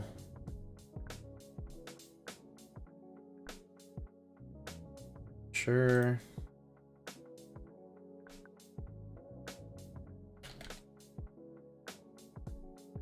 All right. Another option added. Areas of Ukraine adjacent to Belarus, including the capital Kyiv, came under Russian assault in the initial stage of the invasion, but now Russia has focused its attacks on Ukraine's eastern and southeastern regions. That's Belarus. Let's look at the Ukraine war video report on Reddit.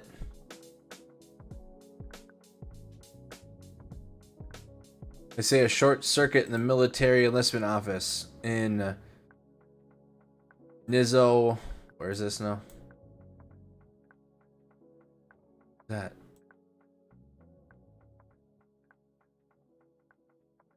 They have microtransactions on Reddit. What?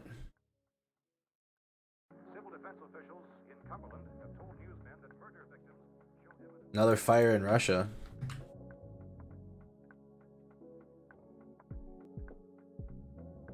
Where is this? Looks like it's a distance from Ukraine. Yeah, it's pretty far. Here's Ukraine.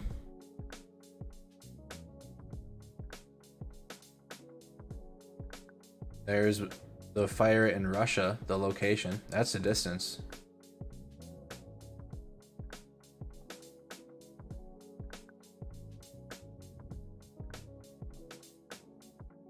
Looks like somebody trying to start the thing on fire. Oh, that's a Molotov.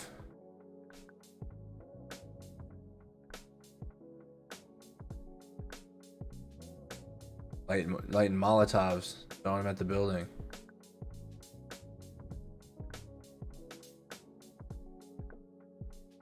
This is like right in the middle of Russia, basically, far away.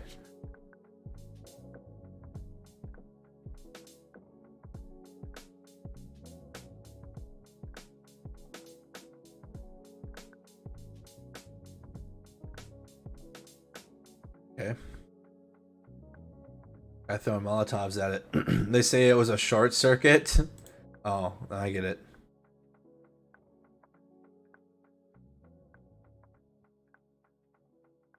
No, that doesn't look like a short circuit to me. On May 5th, Russian losses unknown location. Ukrainian soldier jokingly repairing a destroyed T-72. А це ми знайшли танка, і зараз його танкіст спробує відремонтувати. Слава Україні! Маріупольський гард... They're too much. Urgent appeal from the commander of the Azov Regiment, Lieutenant Colonel Denis Pokropenko, regarding the situation at the Azovstal plant. Is this going to be... That is not... There's no subtitles there. Oh. Wreckage of a downed Russian helicopter recovered from the Dnieper River. Російські космічно аеро гоп-стоп фотошоп війська. Так виглядають Pulling that out of the river.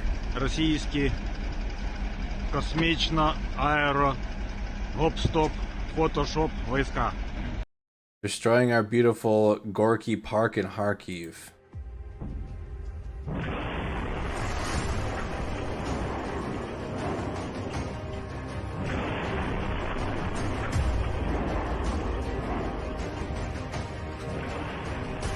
Send me the one with subtitles into the Discord if you could.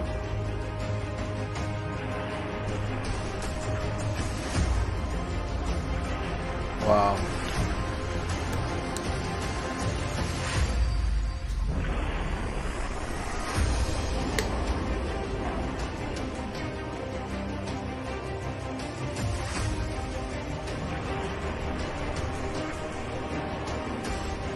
Send me the translation in the Discord server to that one.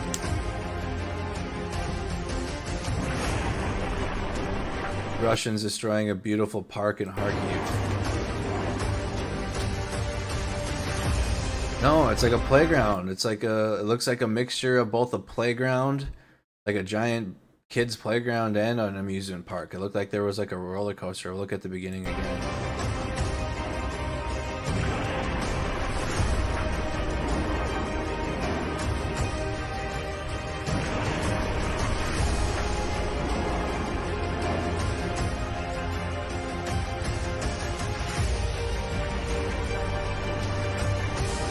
Destroying an amusement park.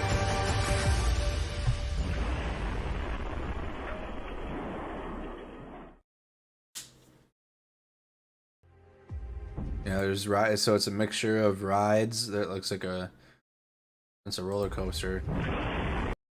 Oh.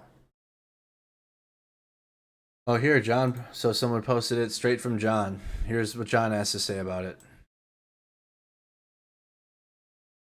Vladimir Putin, do fuck off. More footage of the Russians shelling the strategic Gorky Park.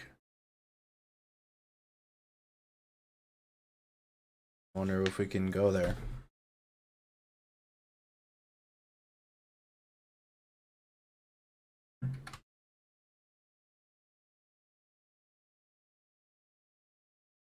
Maxim Gorky Central Park. For culture? Is that where it is?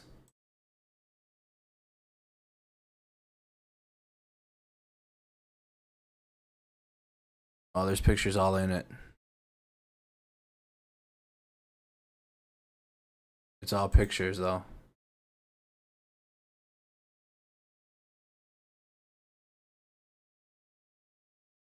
Well, let's try to find a... It's a big park. Very large park. Look at the size on the map here. Hold on. Pretty decent size, pretty big park. The French Carousel. House of Horrors.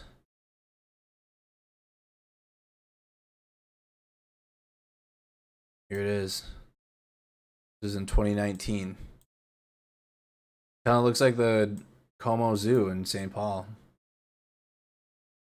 But they have rides there. Now it's a zoo as well, but there's like feels like a park.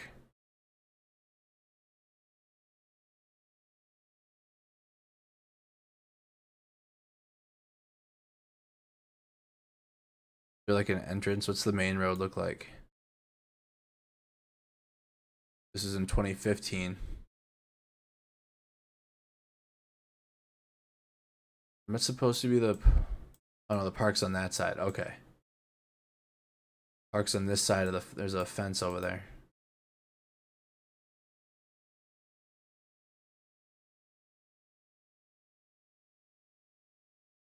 What's in this part? Oh wow. Big Ferris wheel.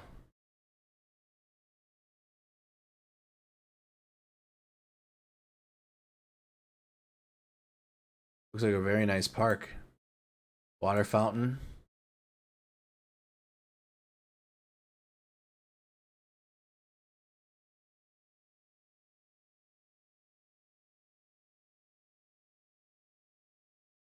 Looks like a very nice park. What is this here? Oh, look at that. Go back to Lukashenko before and after the start of the special military operation. What does that mean? Ну, максимум 3-4 дня. Там некому будет против нас воевать. Володя Зеленский сразу трухнул и ребята. Украина никогда с нами не будет воевать. Эта война продлится, Володя, ну, максимум 3-4 дня. He's saying us, so he's basically already like we're fighting with Там Russia. некому будет против нас воевать. Володя Зеленский сразу трухнул и ребята. So we're talking shit. Said Zelensky will immediately run. That didn't happen.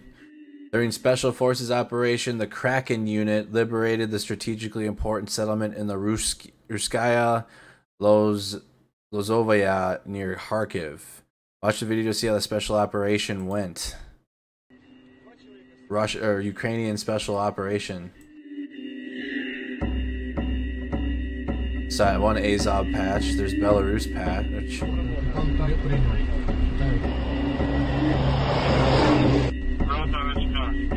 Выйди на связь. Поехали, малыш. Сможешь Он на самом деле 4:30 должна была выйти вторая группа. 4 машины какой-то хуй не поедет. Я выключил еще, когда отлетал. Вот сюда.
Four-wheelers were involved.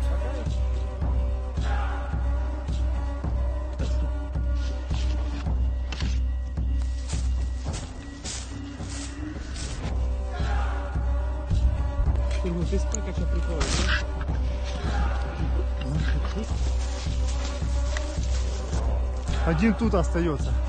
Я подумал, что они слева где-то. Дайте сектор для Браунинга. Где пить? Мы фиксируемся, ставим позиции. И сегодня... кстати, и пускай...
Заезжай. Не сильно. Главное не кровотечение. Цепануло просто. Легче. Вроде да, поехали.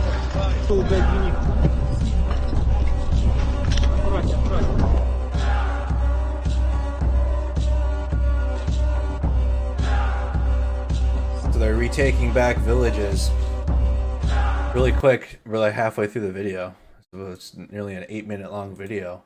But these are some of the villages that were taken back to the east of Kharkiv. The special forces that they have in Ukraine. Looks like they're comprised of a bunch of units. We reported on this, and now I didn't know there was a whole video compilation of how they did it.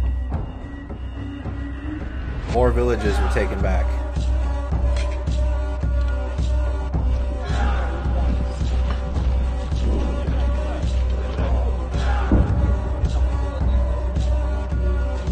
Туди забираем. Давай сюда. Парни, может я ему дам все будет хорошо, нормально движуху. Кракен.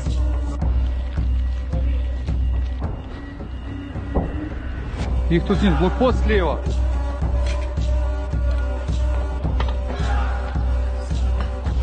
Так. Портфельчиком, да? Ага. Оп. Об эвакуации сейчас нет.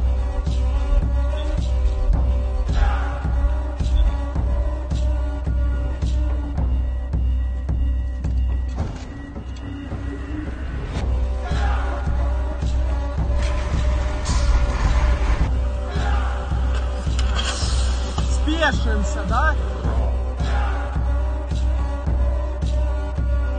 Hey, what's the name of this song? Look at that. Wonder how many tanks that thing's pulled out. I wonder how many Russian tanks that thing's pulled.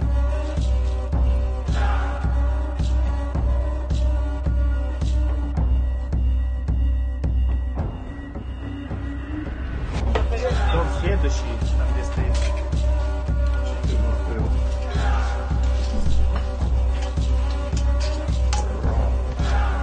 Больше будет. Парни, смотрите, дом слева. Забирай. А ты туда пошел, пошаребец? Подождите, пацаны, блядь, не толпитесь. Я видео, как ты воруешь, блядь. Оборовываешь русский народ. КамАЗик целый, БКшечки. Надо ворвать в русских.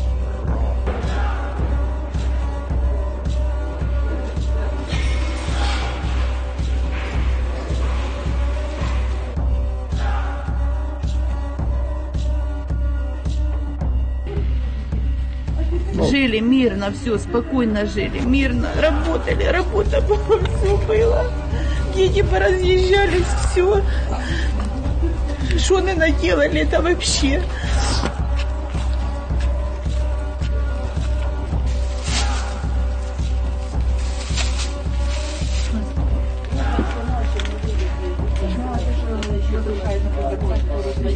Ну это вообще святое. Пошли. Спасибо, Дора. Спасибо.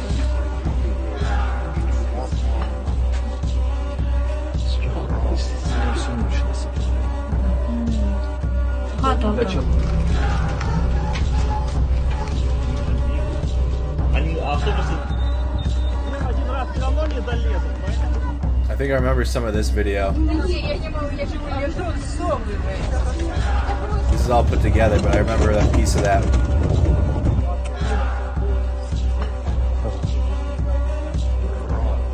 Да, русские даже по-русски писать. Oh man, I could have watched another one of them retaking back villages. Thank you so much, Mel C, just because I haven't seen any tonight. Thank you so much for the $10 super chat. Thank you. 2 captured Russian tanks. I could have watched another half-hour long of that, them retaking back villages. Oh, never mind, I can't watch this. Sorry about that. The French-made Caesar SAU is being loaded for shipment to Ukraine in addition to destroying manpower, artillery batteries, and bunkers. The French-made Caesar SAU is being deployed for shipment in Ukraine. Let's learn about this thing. The French have finally sent something. Holy cow. Oh my goodness, never thought I'd see it. The French have finally helped, or I shouldn't say that. They were part of sanctions. But what am I doing? They haven't sent any, I don't think they've sent equipment in. At least I haven't seen any big equipment. The Caesar SAU. Finally, France's most lethal Caesar self-propelled howitzers arrive. This was like 8 days ago, though. It's okay. Let's learn about it. So it looks like the real news is they arrived on April 26th. Where is it? All right. Well, let's learn about it real quick.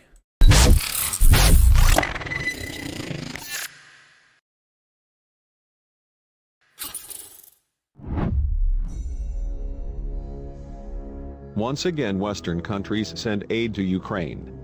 Now, France to send Caesar self-propelled howitzers to Ukraine.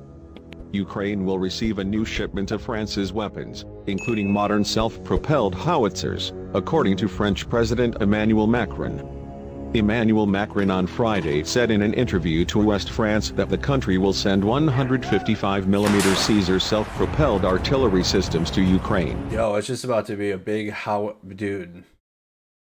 If the it's gonna look like World War I all over the eastern region of Ukraine. Because the United States just sent Ukraine our howitzers too.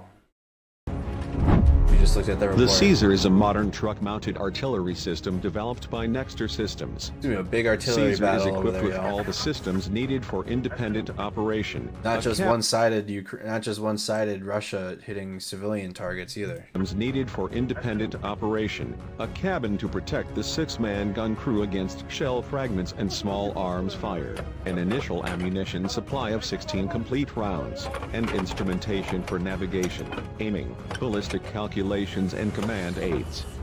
The system was specifically designed to meet the fire support requirements of rapid deployment forces. It's basically just like modern World War I then, right? World War I was like artillery. Caesar has a combat weight of less than 18 They're just on trucks now. And you got drones in the air. tons. It has an overall length of They're 10 still in meters, trenches. a height of 3.7 meters, 2.7 meters in air transport configuration, and a width of 2.55 meters. Caesar is capable of using a range of ammunition for deployment against protected and unprotected targets, to create counter-mobility obstacles to block the maneuvers of enemy armored forces and to obscure or illuminate an area. Caesar can fire conventional high-explosive or new-generation cargo rounds, which provide increased accuracy and terminal effectiveness. The Ogre shell, which is in series production for the French Army, is an anti-tank and fragmentation bomblet dispensing round for use against relatively unprotected area targets such as command posts, artillery batteries, light armored vehicles or logistics sites. The French sent 12 of these. Asked about critics deploring the weaknesses in arms delivery. Is there another one? Caesar SAU.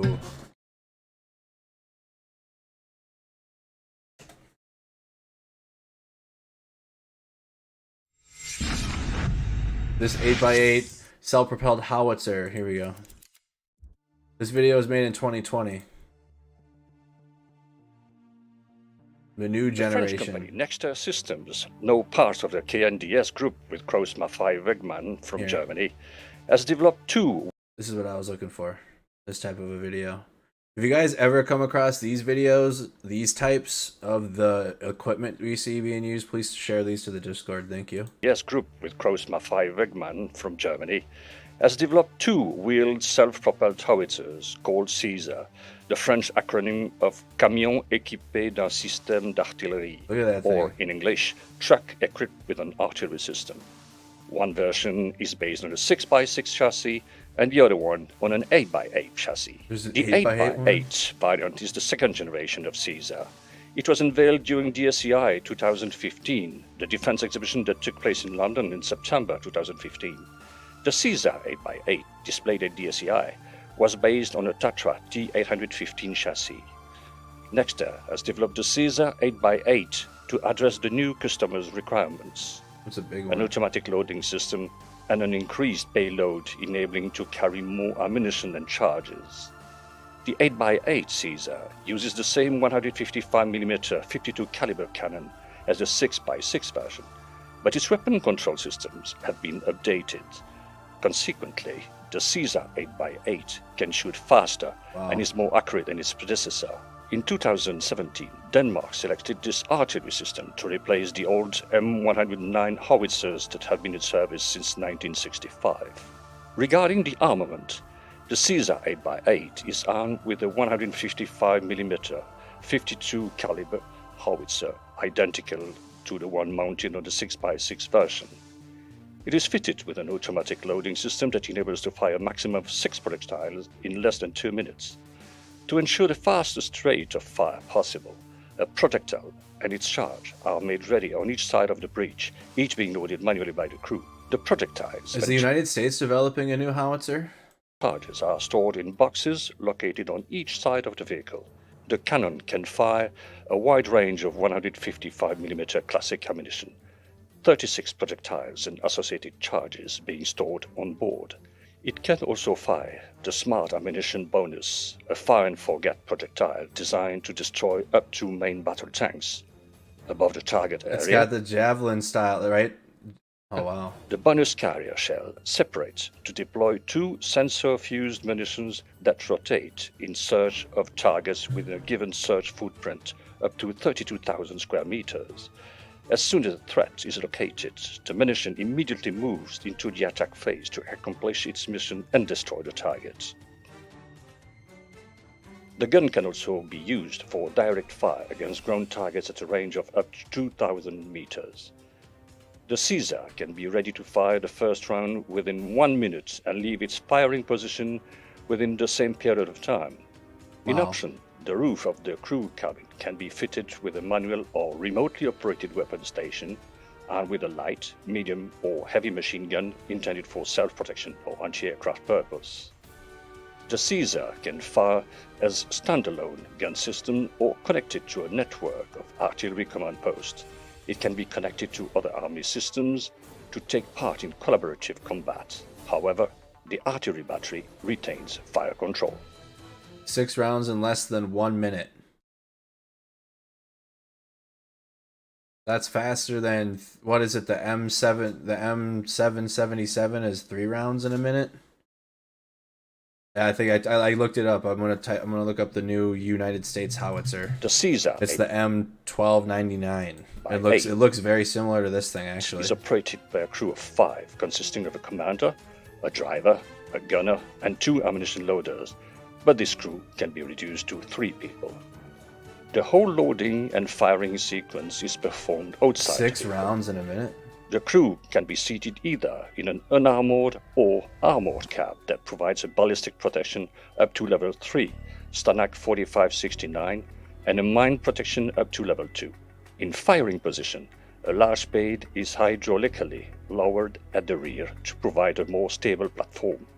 Footsteps are also manually deployed by a crew on each side of the vehicle to help soldiers handle ammunition and charges.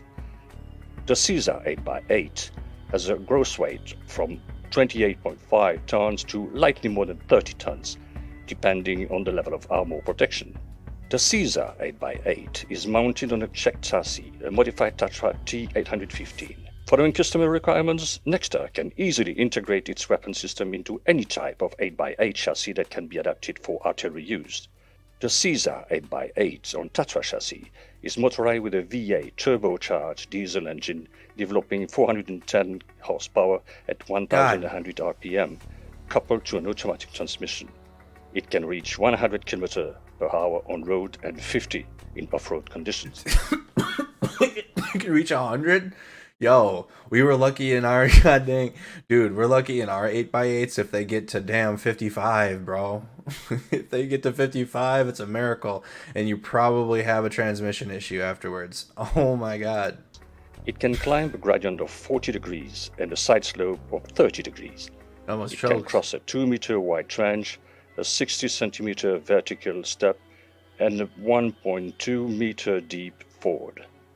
The vehicle can be airlifted by heavy transport aircraft like an Airbus A400. Do you think they're getting these 8x8s though? I think they're getting that. I'm wondering if they're gonna get that other one. They're really emphasizing this one. That one. I think they're gonna be getting the. They showed it for like 2 seconds at the beginning. Where'd it go? the other version of it. It's not the 8x8.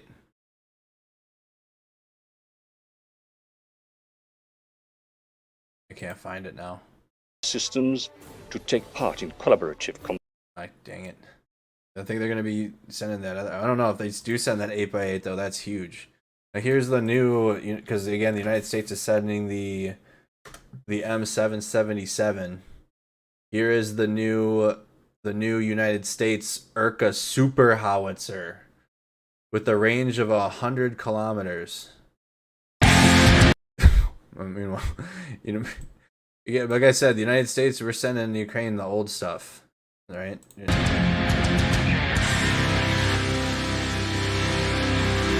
Super, I guess they're making howitzers great again, huh? Howitzers are making a comeback. It was a 6x6. Thank you, Jim. Thank you, Aaron Dalen. Thank you. I'm wondering if they're going to be getting those. We'll 1299 Erka Super Howitzer with a range of 100 kilometers.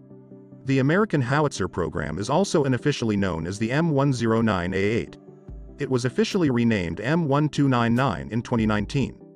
The M1299 is expected to be produced in limited quantities by 2022.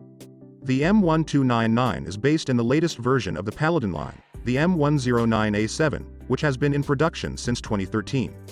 However, the M1299 can be seen as a completely new system, not an upgraded version of the M. Why do they have like, hold on. Silly. Where is this the video of it? I just want to see a video of it. What is going on? What kind of intro was that? I have a story to tell? Just tell us about the howitzers. What the fuck? But is there like a meta of military channels and there's just like memes galore? What was that? I have a story to tell. Alright, tell us about it. There was a time when it was thought that the role of self-propelled howitzers gradually faded before rockets. That doesn't look very new though. That M1129, there's a picture of it. For $12.99, I should say. American self-propelled howitzer. It doesn't look as modern as the French one does though, does it? That thing's still on tracks. Okay, that's the one that we're developing. Self-propelled 155 millimeter. Because we're sending Ukraine the M777s. Continue down the list. Nope. Ukrainian soldiers taking care of a monkey.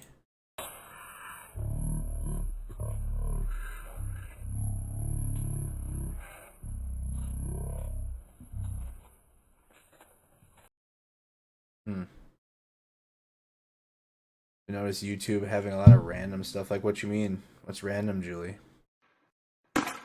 Ukrainian soldier having fun with the new grenade launcher. I think we saw this on the combat footage compilation. Go ahead.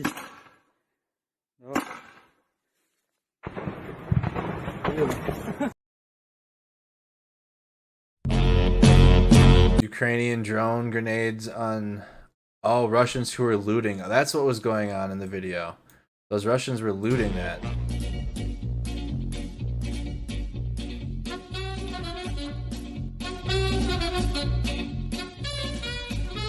The Send army in the world loots bicycle and sofa.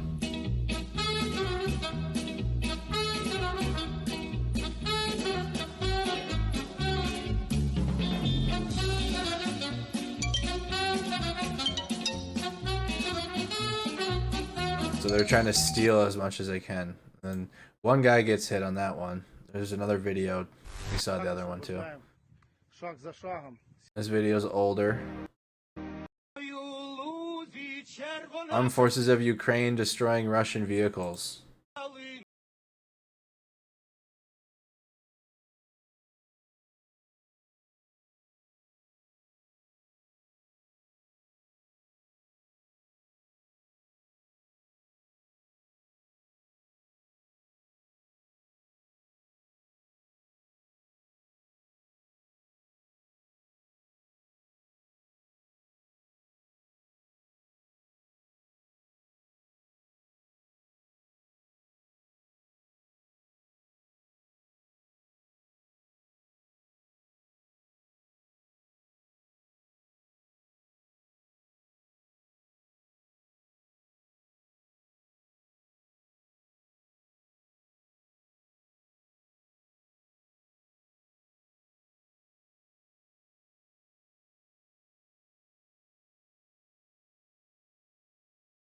That McFly, we watched that 2 days ago. They landed. The car actually backed up right into it, and the mortar went right into the sunroof.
That's a pretty good song. Russian soldiers, no.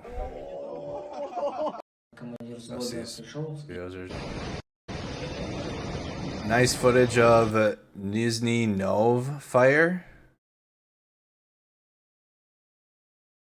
Oh, that's a fire. Where is this? Nizhny Nov? Is this in Russia?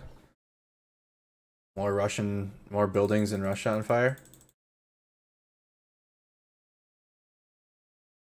Yeah, it's in Russia. Now let's see if there's any reports on that. Make sure it's legit. News. I'm not seeing any big news.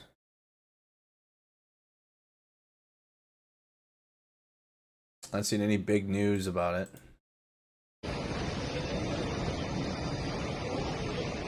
I don't think random Russian fires are making big news anyways though.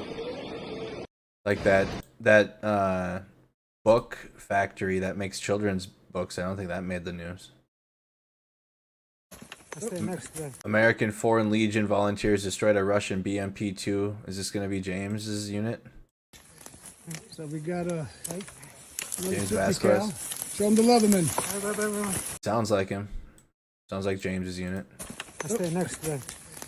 So we got another 50 cal. Show him the Leatherman.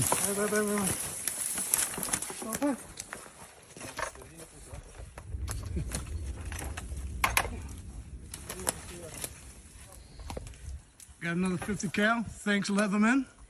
Send some more stuff, please. Thank you. Good stuff. Good stuff. He says that's here. I'll show you who that. The guy recording is this guy here. James Vasquez in that Foreign Legion.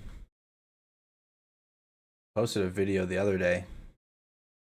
Yep, here's a video right from his account, so you guys know. Here's the source. That was on was that Reddit? Here's that from the source, James Vasquez. I recognize the voice. Another 50 cal. Show him the Leatherman.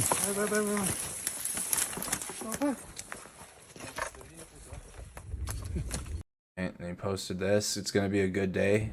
I am going to be the designator light machine gunner using a PPM, 200 rounds of box. I have an AT-4 rocket, and see what happens. It's gonna be a good day. And send links into the video clips channel, right? So we are about to mount the attack on some Russians. I'm sure you can hear the mortars going off in the background. I've got a small team of about 14 guys. Our objective is to take out a couple tanks and flush out a Russian platoon. and we'll be doing that shortly. So there's all the booty we recovered today. No injuries, no fatalities. That's one of the Foreign Legion units that James is with. Stole a Russian vehicle. This is a video from May 3rd.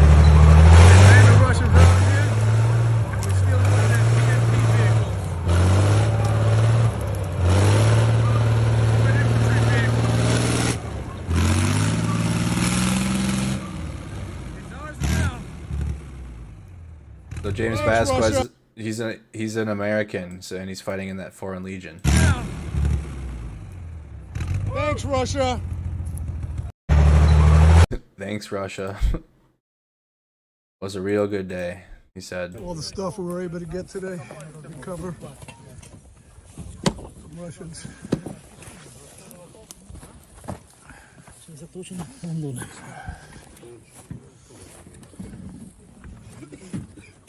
There's still more. All the stuff we were able to get today. I just want to thank Elon.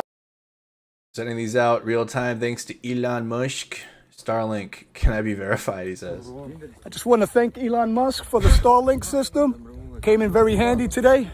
Saved a lot of our asses. Thank you, sir. That's how they have internet. And then here, I mean, he's out there. Today was an interesting day. I'll tell you about it later.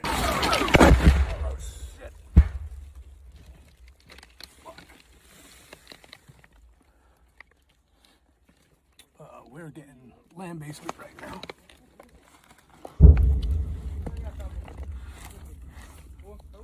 Nick, you all right? Yes. All right. Keep your head down. Get shelled pretty good here. We'll be all right. All right. That's James Vasquez. He's out there. He's in that Foreign Legion. What do we got here? Video shows huge fireball. Thank you. Thank you, Discord. Video shows huge fireball in Nizhny Novgorod in Russia as blaze breaks out. Well, here's a source. here's a source. Why don't you back it up with a source? My source is that I made it the fuck up. That's my favorite. So it's confirmed. It's legit. Off of Newsweek.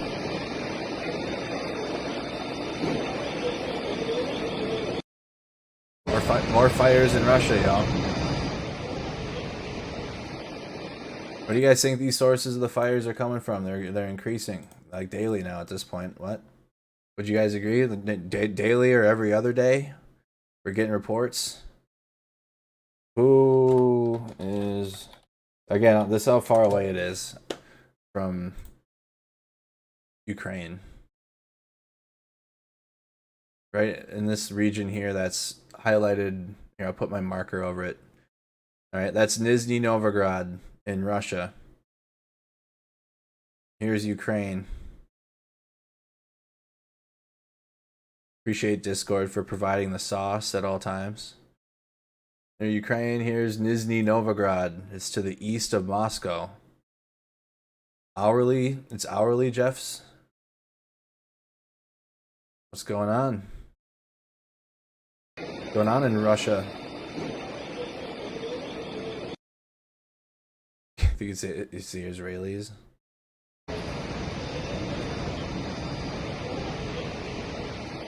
She never made those dumbass comments, Lavrov. Basically what Israel said. No, who do you think it is? Do you think... Let's read the article. A video shared on social media showed a video on social media showed a blaze in a Russian city that reportedly started after fuel tanks caught fire. The blaze broke out on Wednesday in an industrial zone in Nizhny Novgorod, which is about 260 miles east of Moscow. The clip showed emergency services at the site and smoke billowing up. The Regional Department of Ministry of Emergency Situations.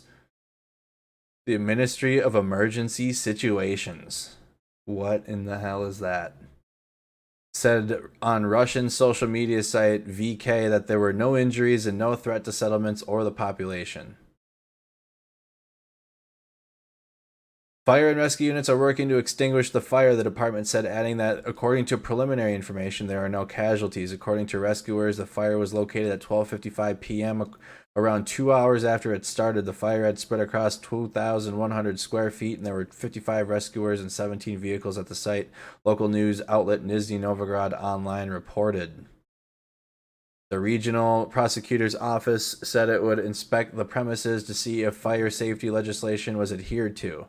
Ria Novitsky reported so far no cause for the fire has been listed. Video of the blaze was tweeted by Ukrainian media outlet Ukrinform,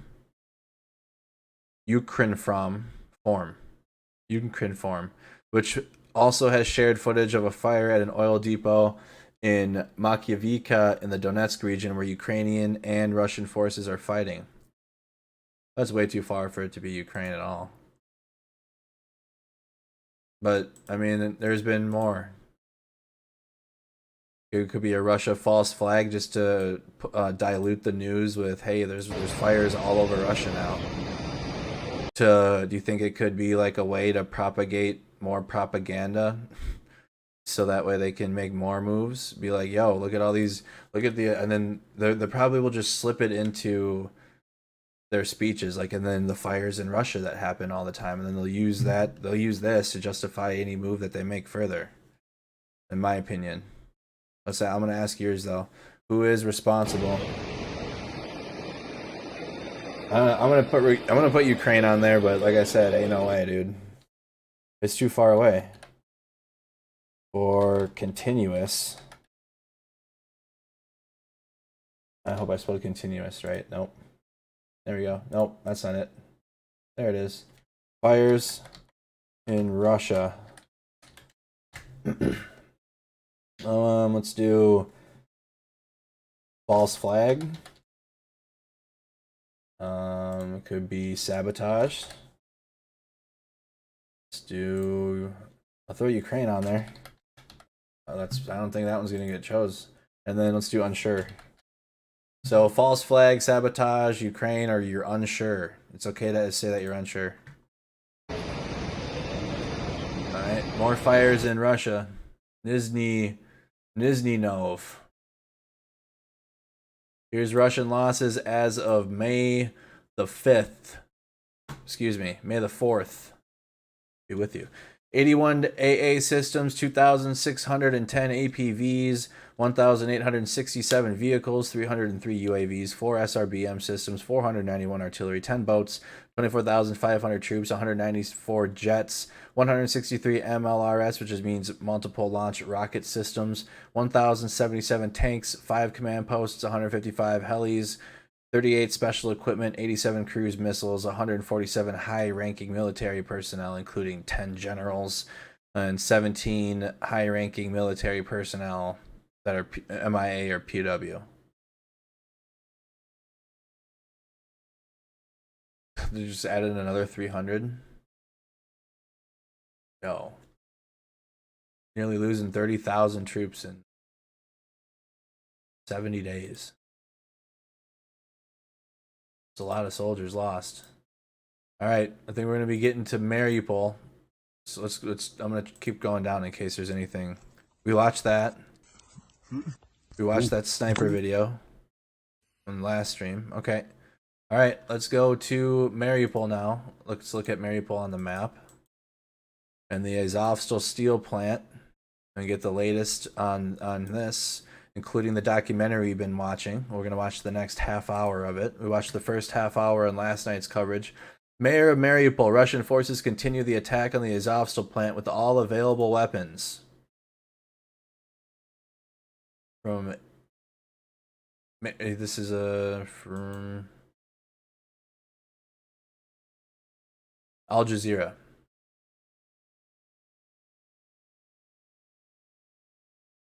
That.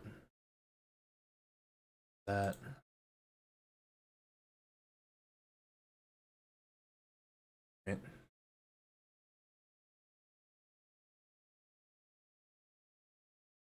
Where was I? Oh, right here. I lost my spot. Next. No contact with Azovstal defenders. Mayor of Mariupol. No contact. May 4th at 07:49 a.m.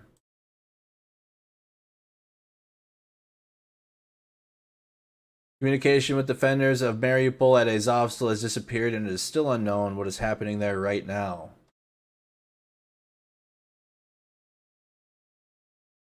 In the Azovstal plant. No contact with Azovstal defenders. Russian troops continue to assault at Azovstal plant. Some units have entered the territory. After massive strikes in the Azovstal plant in Mariupol, Russian troops managed to break into its territory. There are no ties with Ukrainian fighters. This was reported by Ukrainska Pravda, citing its own source. Russian troops broke into Azovstal, the media.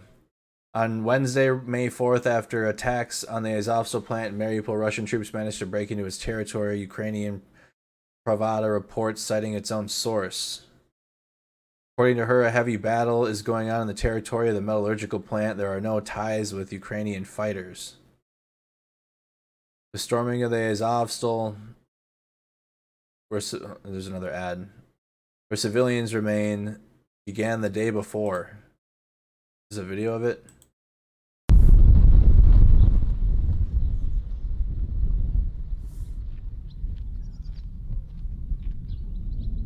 This doesn't look like the Azovstal plant. This looks like...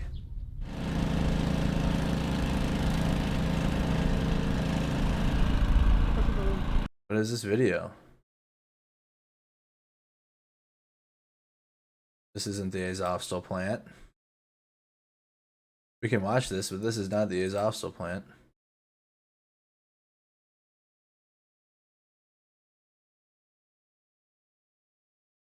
This looks like the flooded plain, the land that they flooded up near Kyiv. That's definitely not the Azovstal plant. That'd be up here.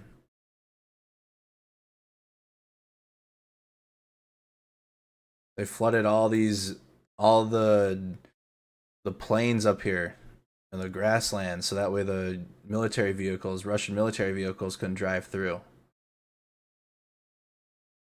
То есть люди в цьому году даже I don't even know what's going on. Oh, there's no translation. I don't even know why that video is on there. That's not the steel plant. All right.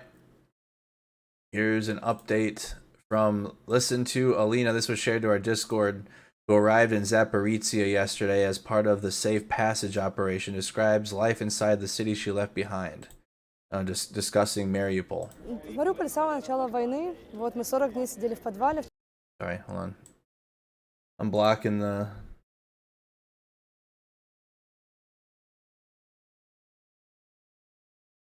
There we go. Мариуполь с самого начала войны. Вот мы 40 дней сидели в подвале, в частном секторе. У нас свой дом есть. Я с квартиры своей сбежала, потому что многоэтажка очень сильно трусила, очень было страшно ночевать. Вот, выбрались мы вчера, вот выехали на Мангуш, чтобы мы увидели объявление, что эвакуация официально объявлена. Это был единственный шанс выехать на Запорожье. Мариуполь с самого начала войны. Вот. Okay. Someone shared. Okay, thank you. Слава Україні! Маріупольський гарнізон вже 70-й день. I need the... Did you post it in the... Okay, try to post video clips into the video clips channel. I can't find it.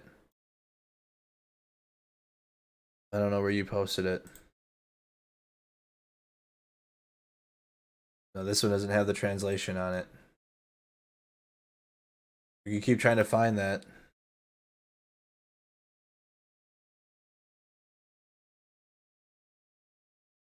Video clips. Did I miss it? No. We have this story too. Comment where you guys are tuned in from if you haven't. We're at the 2.5 hour mark. We're about to watch a documentary, or at least the next half hour, called Mariupol. Mariupol, the Chronicles of Hell. We're going to be watching that here next. Or after we watch a couple more videos. I'm trying to get to that, but I'm not seeing that post.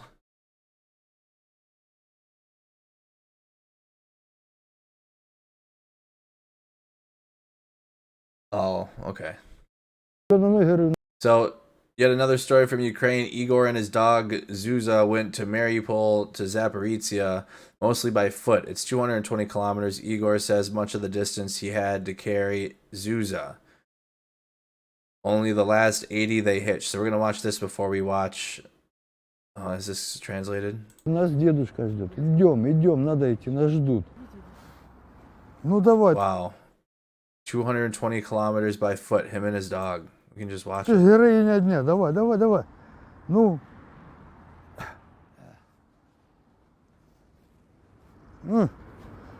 8 килограмм живого веса.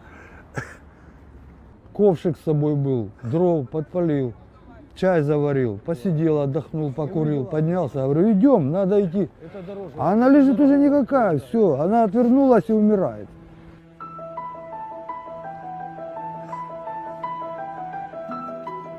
Ну, днем просто.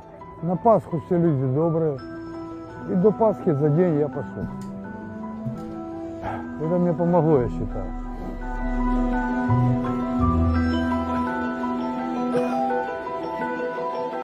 So, 220 kilometers with his dog.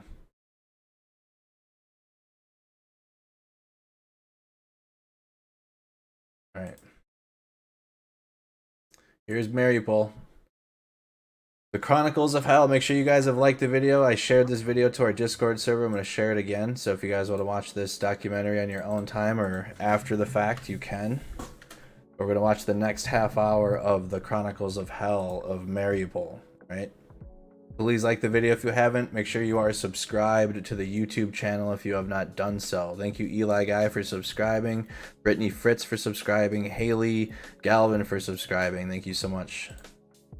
Again, if you want to watch the first half hour of this documentary that we watched, please tune into yesterday's stream. I need to put my camera back on. Tune into last night's stream where we watched the first half hour. Тузов. Я здесь меня знают как Жека-тренер. Я комендант, получается, вот этих вот нескольких убежищ, которые мы сформировали. Мы такие же жители, как и вы. Ну, спортзал это был самый большой у нас в Мариуполе, огромный, и он был оборудован отлично. Но применялось все, и там этими грушами закладывались, мешками для бокса закладывались окна.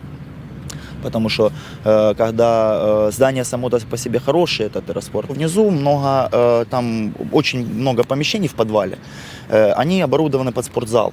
Там маты лежат, это поэтому способствовало тому, что было хорошо и удобно там спать. Там сухо было, ну, так сказать, плюс-минус комфортно. У нас здесь сформировано чисто для мирных жителей, женщин, детей. Практически до, я не знаю, в районе, наверное, 5000 или 4. Я точно не знаю количество. Но вот эти вот убежища, может быть, мы стараемся помогать всем. Это было начало марта. Потому что связь пропала с городом 2 марта. Вот. И на самом деле все начали осознавать, когда начали видеть, как горят дома. Вот, когда залетали снаряды в нижние этажи, и дом вот так вот снизу доверху выгорал, у нас на бульваре Шевченко 357, это расстояние, где-то порядка 2-3 километров до терраспорта. Раненые люди, сын, мать в шоке и раненый отец, прибежали, наверное, не знаю, за несколько минут. Again, if you're wondering where this city is, where this is taking place of this documentary, it's in Mariupol, right down here, southeastern port city. We keep talking about the Azovstal plant, and it's occupied. Everything except for that steel plant is occupied by Russia at this time. Вот, не знаю, там Усейн Болт, который олимпийский чемпион, пробежал бы эту дистанцию так быстро. А вот они пробежали. Осколки с них доставали. У нас лазарет был, там доктор.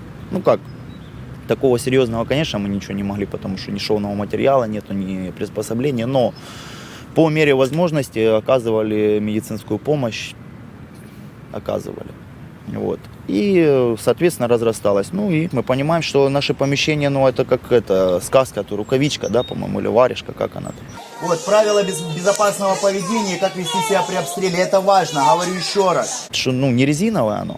Вот, и ну, крайне уже опасно даже то, что люди сидят друг у друга на головах, они дышат, там проветрить это невозможно, потому что электричества нет. Антисанитария, постоянно девочки эти мыли, все это убиралось. Вот. С туалетом проблема. Представьте, сколько людей, а когда идут минометные там это, или, допустим, начинается ночь, и мы никого стараемся не выпускать на улицу. Вот, потому что там непонятно, что может происходить. Можно часами рассказывать за детское питание, как эти прибегали люди, как они просили, как у многих женщин молоко пропадало. Вот, как одна пришла, там головой об стенку билась, дайте мне детского питания, а у нас у самих детей куча. И вот стоишь и думаешь, блин, а у этих забрать это и отдать? Или как? Вот как быть? И вот, ну, подобного рода такие тяжелые решения, а ты понимаешь, что оно ниоткуда больше не возьмется. Его никто не привезет. Вот, и, блин, уже там девочки старались как-то переводить, там, у кого были вот кормящие мамы, я не разрешал им подниматься наверх, чтобы у них не пропало молоко. Вот. Потому что это как стратегический был запас. Вплоть до такого думали, конечно. Что были потеряны дети, ведь так не бывает на свете. Thank you, Mika. Что были потеряны дети. Так вас тут двое, да? Как-то нам среди ночи после бомбового удара, а в тот день было в районе 20 бомб сброшено. Это только то, что я насчитал. А бомба это, конечно, самое страшное. Потому что, допустим, воронка, которая возле перехода, это недалеко от драмтеатра, ну там, блин, метров 10 в глубину. Это 4 этажа. То есть я даже не представляю, что же там за дура легла, там такая именно вырыла это все, котлован. Так вот, был пожар в соседнем доме. И соседи, молодые пацаны, прибежали в куртке, принесли ребенка, 10 дней ему было или что-то такое от рождения. Это, короче, единственного, кого они, как им казалось, спасли. Вот, принесли и положили на стул. А еще, темно было, такой полумрак, там у нас была такая ледовская лампочка небольшая, она горела, потому что много людей, чтобы лбами не стукались. А там старики сидели, дедушки. Вот. И мне говорят, Жека, там в куртке ребенок. А я это слышу, как бы, а еще я не понимаю. Я спал, как раз эти бомбы, там, то, все. Вот. Я думаю, а что? И подходит дед такой, начинает садиться на этот стул, прямо как раз на эту куртку. А у меня мысль вообще другая. Думаю, что дед садится на куртку? Я подхожу под руку, подожди, говорю, бай. Только куртки, смотрю, что-то зашевелилось. Потом я думаю, там что же мне сказали ребенок? Какой ребенок? Я смотрю, а там вот такой вот, чумазый весь, в саже, короче. Его сразу отнесли вот этим вот нашим девочкам, которые там кормящие. Они его там вымыли, вычухали, одежду ему нашли, там вот эти всякие, я не знаю, там ползунки, как оно там правильно, шапочки, вот эти вот, все. Кормила она его сиськой. Вот. А через 2 дня малому поплохело. И у нас был этот педиатр, и он говорит, ребята, говорит, мы общались прямо и конкретно, вот, говорит, готовьте коробку для обуви, если не отвезти в больницу. Мы тут ничего не сможем сделать, надо в больницу. У него там как-то то ли ожог был, то ли, я точно уже не помню. Ну что вы думаете, Саня, шаг вперед, ликероводочный завод, 2 человека, я. Вот. Говорит, за такое, говорит, дело, говорит, не то что мина, говорит, меня, говорит, сука, никакая ракета даже не попадет. Говорит, быстрее пули промчу. Мы, говорит, приехали туда, отдаем ребенка, а там в ожоговом лежит женщина по тому же адресу, ее оттуда привезли, 10 дней назад рожавшая. И нашелся. Вот так вот нашелся ребенок и мама. Вау.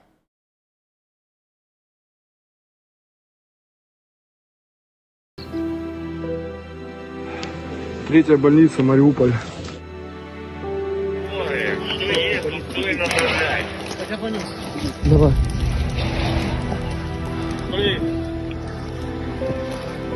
Артобстрел. Роддом. Детский корпус, педиатрия, это еще один корпус и роддом. Выше, выше, поднимите, выше!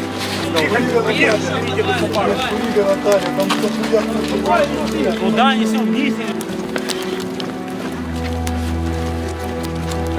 Машину, выдвонули. Все так, ты не истери. Смотрите под ноги, пацаны, смотрите под ноги. Куда наступаете. Тихо, тихо, аккуратно. Смотрите, куда выводите раненых детей с роддома. Куда вы хотите? У нас мама,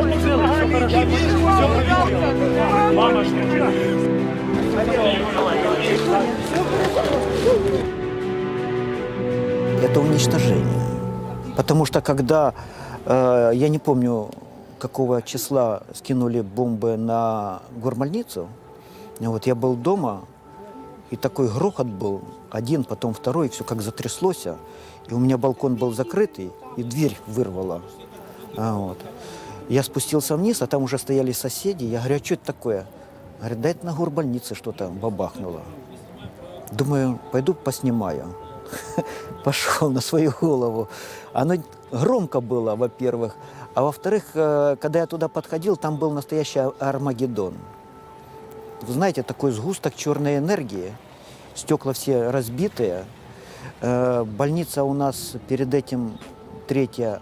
Там был сделан капитальный ремонт по евростандарту. Она была такая яркая, вот, в таких ярких цветах. И внутри было все красиво.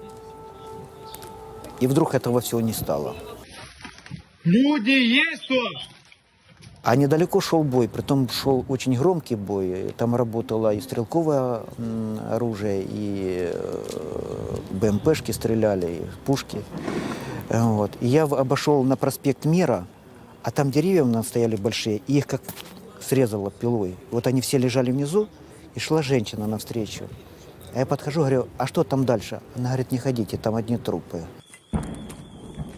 Рядом с нами жила семья, соседний дом.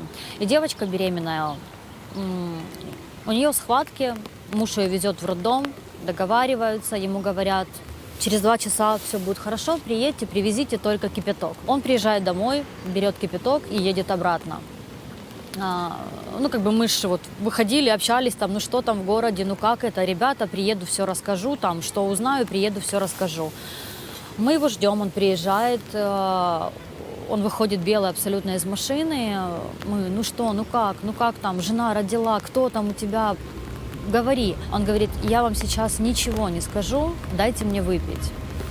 Он заходит домой, берет бутылку водки, выходит, выпивает, наверное, полбутылки водки просто залпом и рассказывает о том, что, подъезжая к роддому, был авиаудар. Его откинуло, с машиной, но он остался жив. Он бежит туда, жена успела родить, то есть жена родила, но ее очень сильно посекло осколками. А врачи просто бегали, кричали, помогите, хоть кто-то помогите.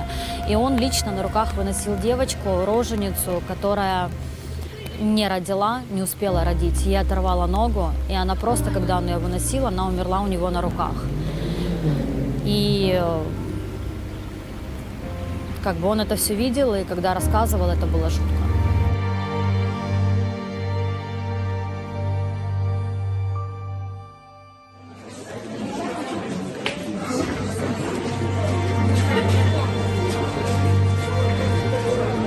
Сейчас пойду еще поселю одну семью вместе там.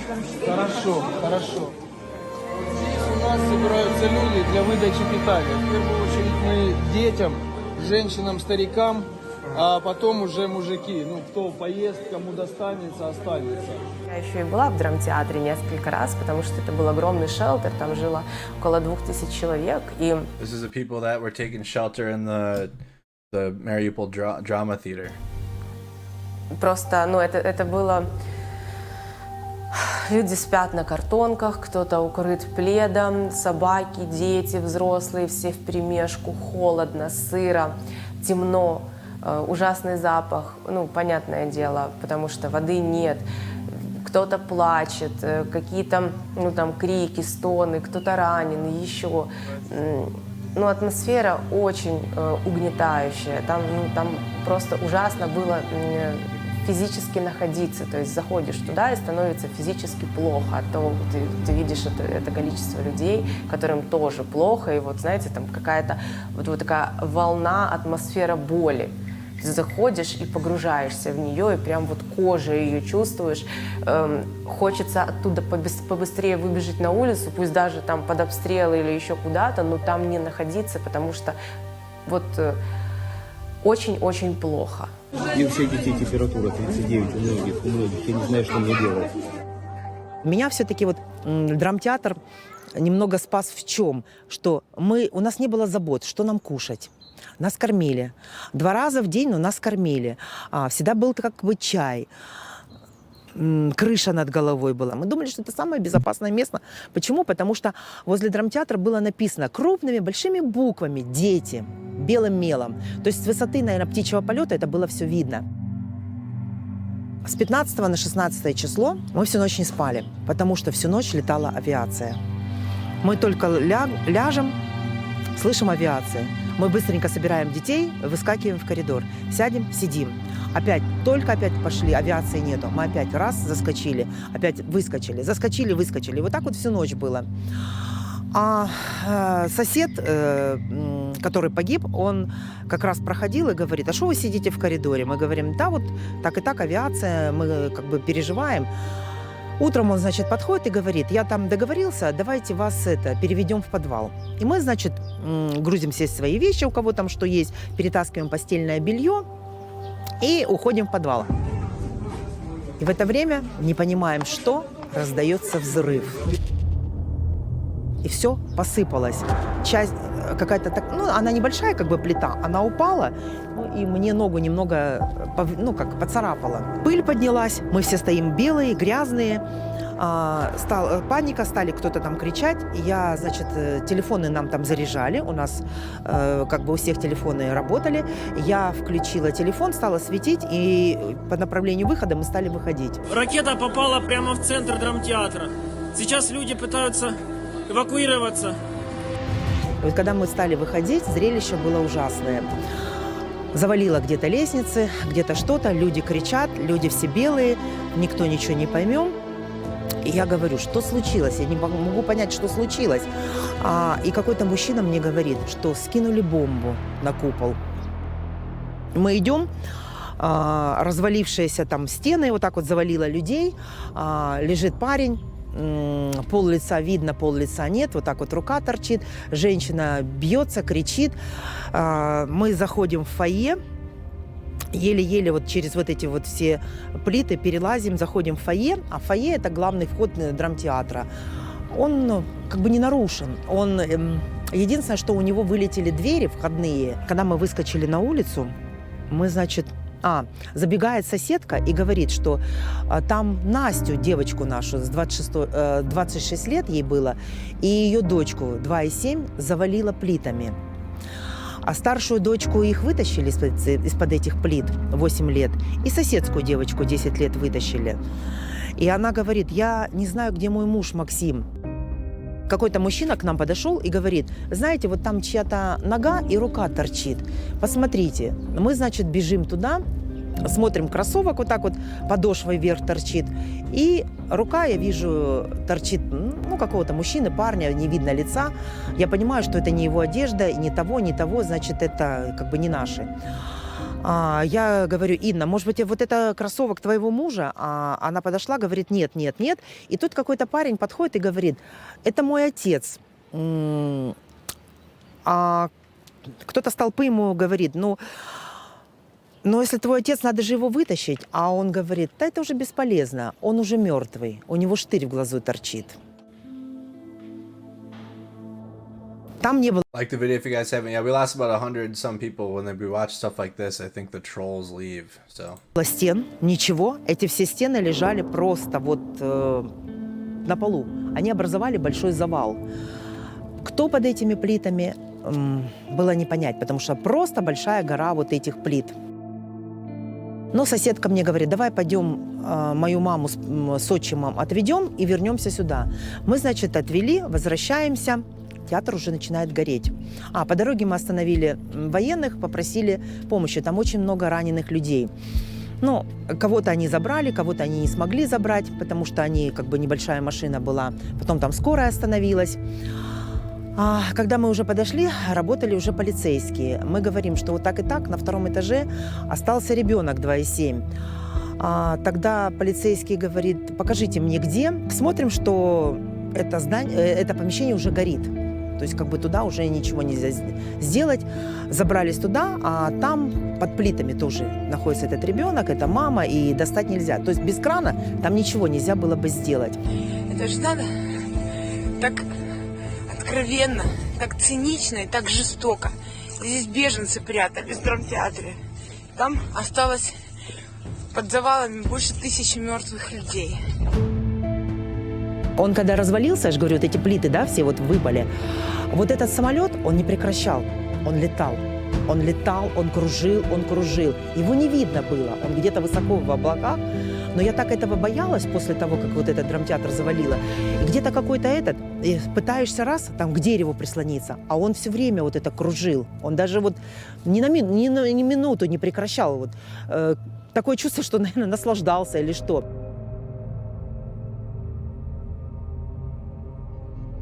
Ворог намагається вкрасти мій голос, щоб ніхто Again, this is supposed to be the voice of Mariupol right here. не дізнався про мене та моїх людей.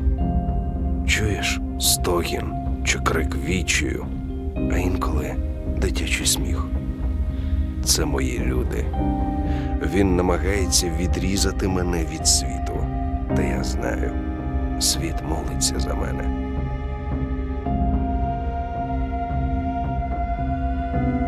Кроме гуманитарной катастрофы, в Мариуполе была и остается информационная катастрофа, самая настоящая, потому что люди не получают информации. Нет интернета, нет телевидения, нет ничего, то есть кто-то ловит радио, но у кого там дома остался радиоприемник, да, это, наверное, единицы какие-то людей.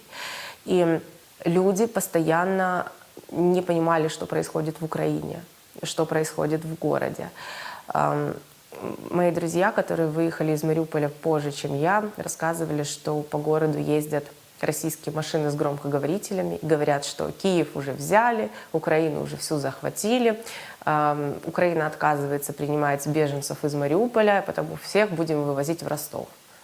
То есть вот такую дезинформацию специально пускали для того, чтобы люди, лишенные другой информации, верили в это. Не было связи, были ужасные слухи. И тут вдруг кто-то обнаружил какие-то крики, там раздаются, и кричат, что возле 105-го дома ловит Киевстар. Я еще боюсь даже сыну звонить, потому что я не знаю, что он обо мне думал. Но представьте, со 2 числа нет связи, знаешь, что происходит в Мариуполе. Подходим к этому 105-му дому на ступеньках, я набираю номер Тимофея, Тимофей мне отвечает. И я стою с ним, разговариваю, и в это время подходят мужики какие-то, говорят, ой, у вас есть связь? А с кем вы разговариваете? Я говорю, это мне сын там под Одессой или еще. Они говорят, а спросите у него, Киев наш? Киев украинский. Я говорю, Тимофей, а я начинаю спрашивать, я говорю, Киев украинский? Он говорит, да. Они говорят, Одесса. Я говорю, Одесса тоже. Они говорят, а еще там что-то. И все, а где вообще плохо? А Тима говорит, хуже всего в Мариуполе. Я говорю, хуже всего в Мариуполе, на Мариуполе держится. Они такие, ура! Ну так руки сделали, такие радостные. И от меня пошли, говорят, спасибо, и идут. А там вот вдоль вот этого дома, длинный такой дом, и там люди как раз на вот этих вот всех кострах, они что-то, кто-то борщ себе готовит, кто-то кашу какую-то, кто-то еще. Я им кричу вслед, я говорю, вы же это людям расскажите. Потому что это была первая связь, это была первая информация, которую мы получили. Верхние этажи побило. Куда упало, непонятно. Киевстар работал, по-моему, 2 часа в день. С 11, там, допустим, до часу, да? Вот я не помню. Я не знаю, кто делал так, чтобы Киевстар работал, но люди говорили о том, что офис Киевстара, он был недалеко от нас. Его разбомбили. Но люди рассказывали вот так вот шепотом, что какой-то человек из этого офиса включал генератор и заправлял его бензином, чтобы люди могли поговорить. Я не знаю, правда это или нет, но они говорили об этом. Но каким-то же образом Киевстар работал, с 11 часов, допустим, утра, я не помню уже точно время, потому что время там вообще значения не имело никакого. В волонтерском центре мы делали информационные листовки. То есть собирали информацию от городского совета, в волонтерском центре была спутниковая тарелка, то есть можно было новости взять с официальных украинских источников.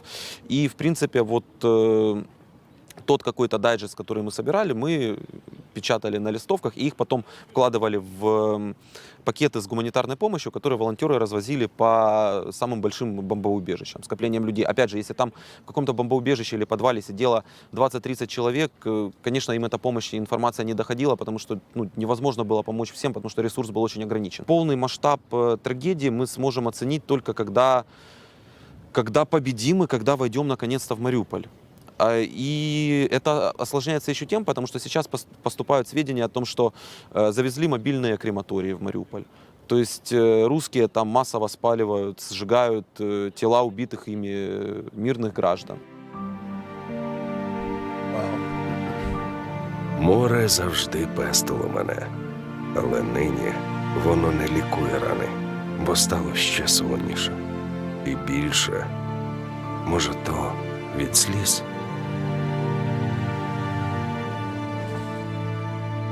Наступил 11 марта. В этот день мы лежали вместе с Витей, с Сашкой, одетые на кровати, укутанные там в теплых вещах. Вот. Саша говорил о том, что он хочет поехать еще раз во Львов, покушать круассанов, там шоколада горячего. А Витя говорит: сынок, все обязательно будет. И как бы не стреляли вот в этот момент, как-то с утра было тихо. И я говорю: давайте пойдем поедим.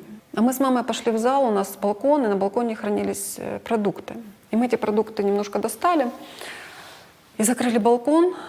И балкон закрывали потом ковром большим. И в этот момент прилетел первый снаряд. Это было где-то в начале второго. Я услышала такой... Я просто не то, что, как сказать, что я увидела как снаряд, я увидела, как летит на меня стена, пыль, бетон, это все начинает сыпаться, засыпать просто все. То есть волосы, они мгновенно... Шапка, у меня была шапка, она слетела с меня, пробила голову здесь, тут шрам остался, текла кровь, и шапка просто вылетела. Но смягчив этот удар все-таки, волосы сразу превратились, они просто покрылись белым бетоном таким. А мама тоже была в шапке, в теплой, и я думаю, эта шапка спасла ей жизнь, потому что ей сильно пробила голову, до сих пор шрама у нее. И вот это вот все рушится, балкон сразу обвалился. То есть если бы я стояла на балконе одной ногой там, или двумя ногами, я была бы уже внизу моментально.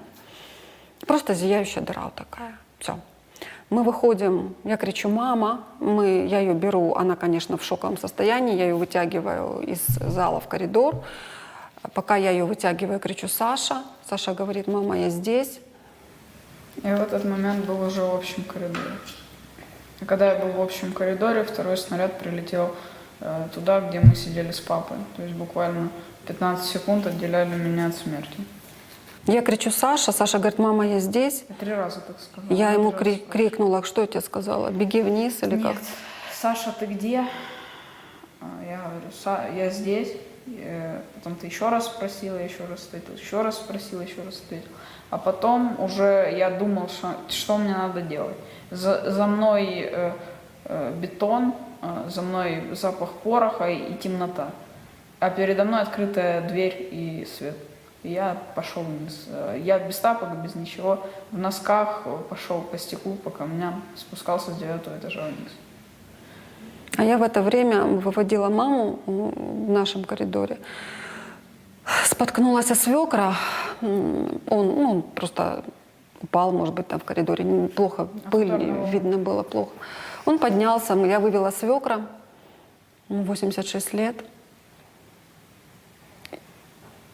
Я совершенно, я не переживала по поводу Вити, потому что, он должен был быть, в принципе, И в коридоре я понимаю, что возле лифта, точнее, что я его не вижу, не слышу совершенно. И я оборачиваюсь в сторону квартиры, коридора и кричу: Витя. И еще раз: Витя. И просто гробовая тишина. That'd be scary. Я захожу в коридор, и я его вижу в коридоре. Он лежит. на пуфе, который мы дарили Сашке, по-моему, на Новый год. Оранжевый пуф в такой позе, ну, немного неестественно. У него пробита сонная артерия. Мне друзья сказали, что Наташа, он умер сразу, быстро, он не мучился. Ну, как бы вот успокаивают меня этим.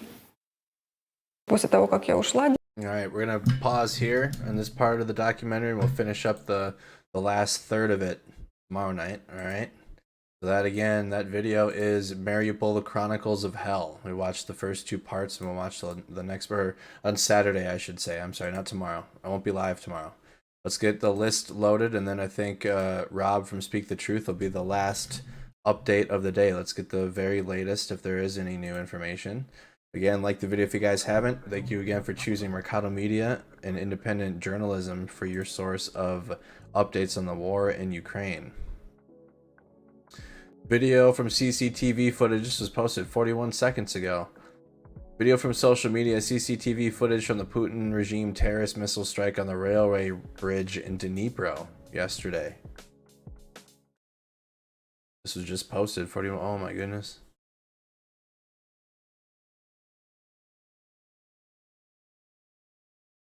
Blew up the bridge with civilian vehicles driving across.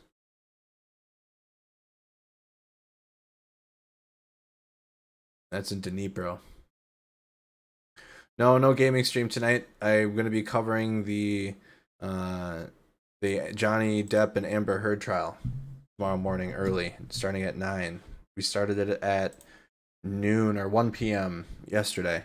And it'll be at 9 in the morning. So I'm going to be up early covering that. We're going to stream in the trial if you guys are interested, if you're awake. Intelligence update. Belarusian land forces have been observed deploying from the garrison to the field for exercises. This is in line with seasonal norms as Belarus enters the culmination of its winter training cycle in the month of May. There you go. The newest. This is fresh off the press.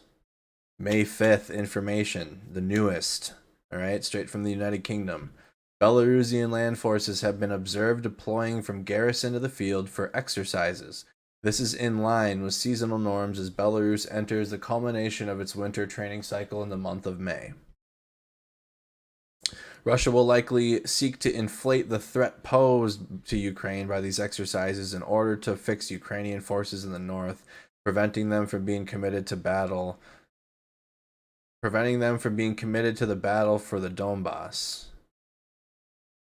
Deviation from normal exercise activity that could pose a threat to allies and partners is not currently anticipated.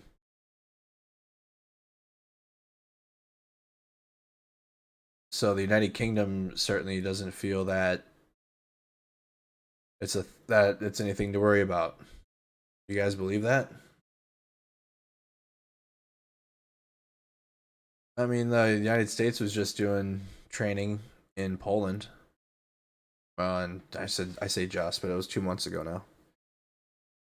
The United States was doing training in Poland. But that's the May 5th latest from the United Kingdom. Here's a video after yesterday's strike on the bridge, and is this in Dnipro? Yep. Here's a outside view of that strike.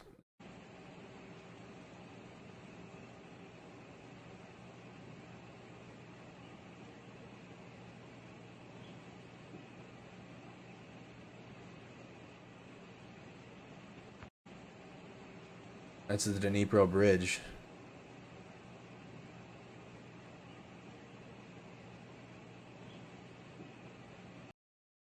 Another video after the strike here. Пиздец. Пиздец. Пиздец. Okay. At night, Russian military launched an artillery strike on Kramatorsk in the Donetsk region. They hit a central part of the city and residential neighborhoods. Journalist Denis Kazansky reports. This is the latest, 25 minutes ago, just posted. Shellings in Kramatorsk.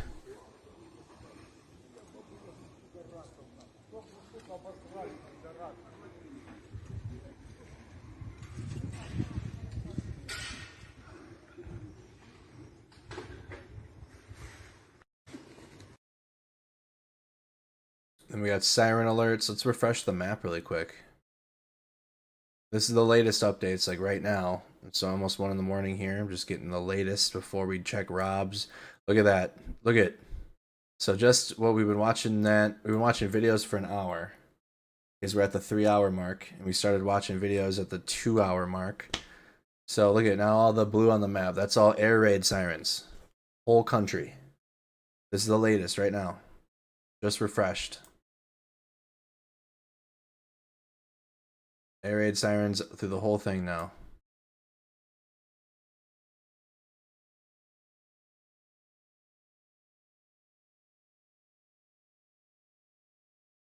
All these blue markings mean air raid sirens.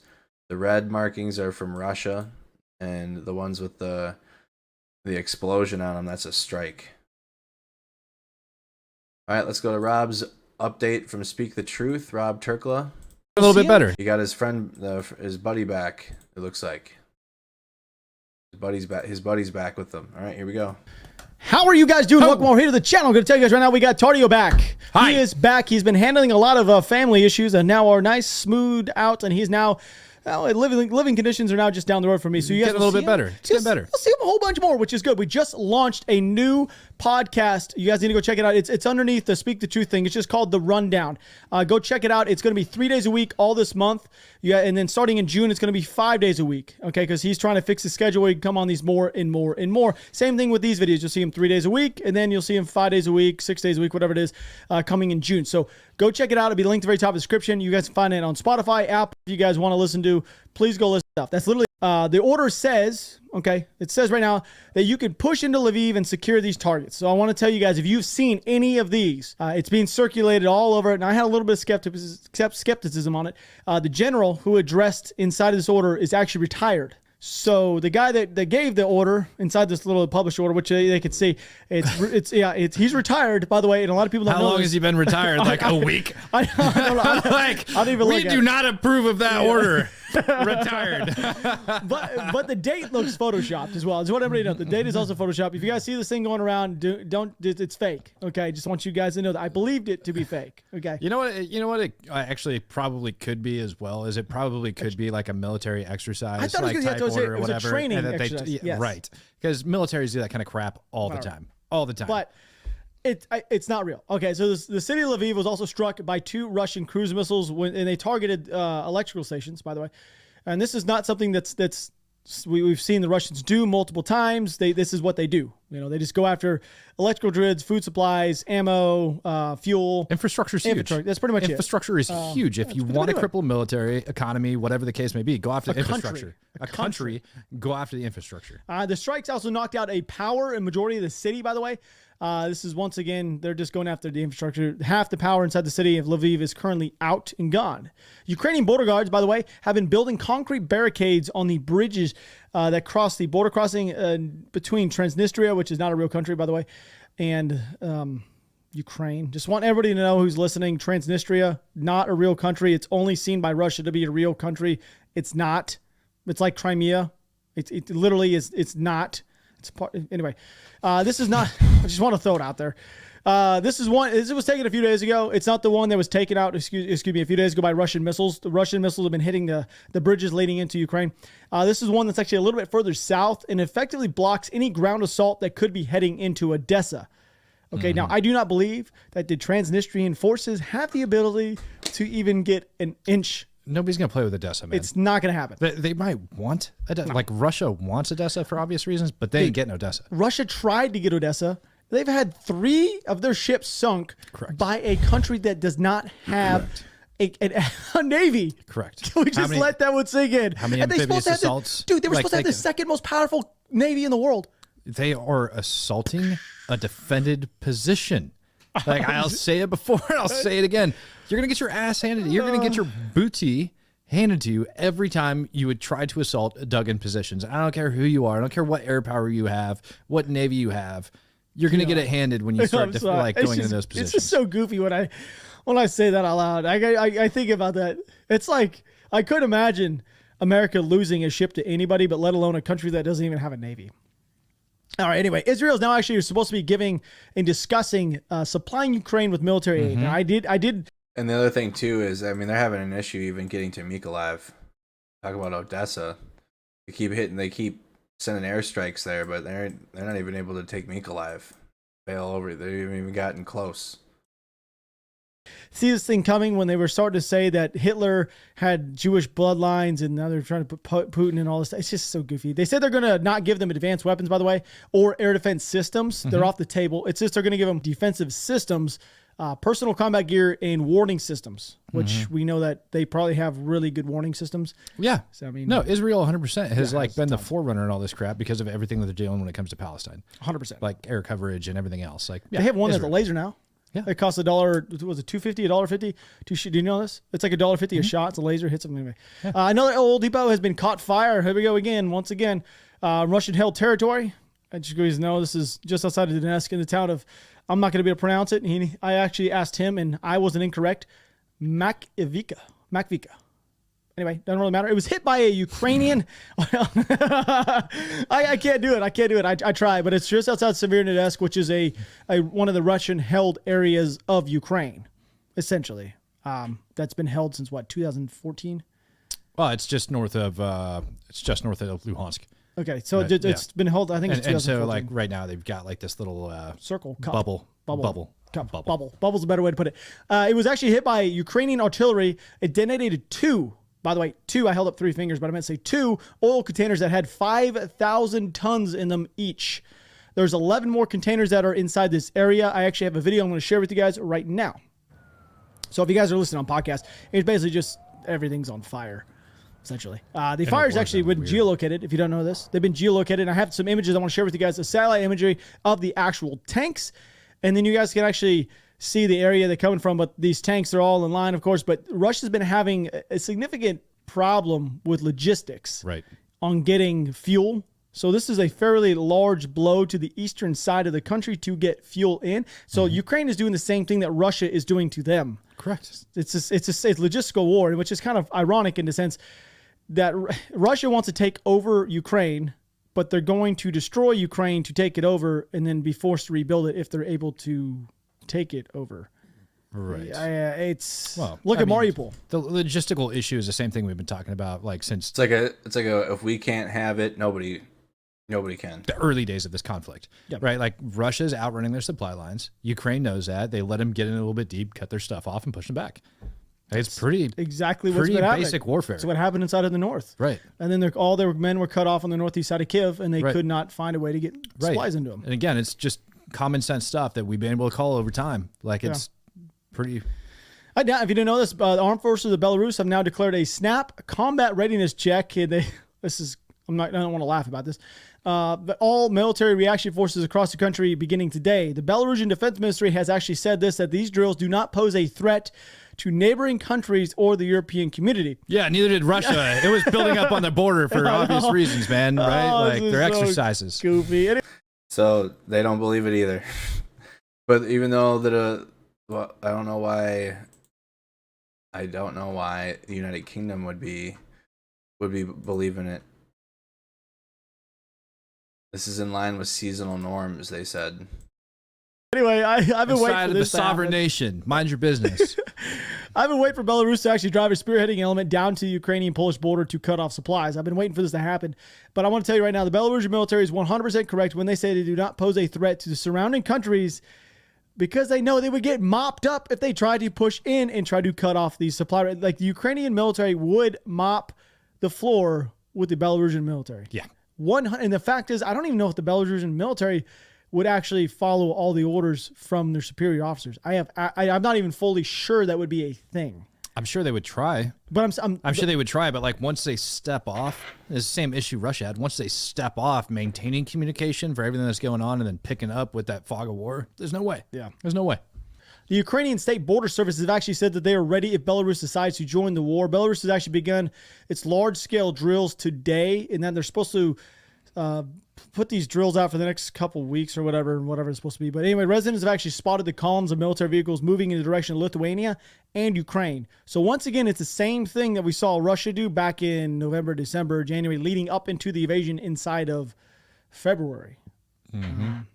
So there's that. Russian State TV is also back to doing the thing they know best, which is just pushing a bunch of propaganda stuff anytime.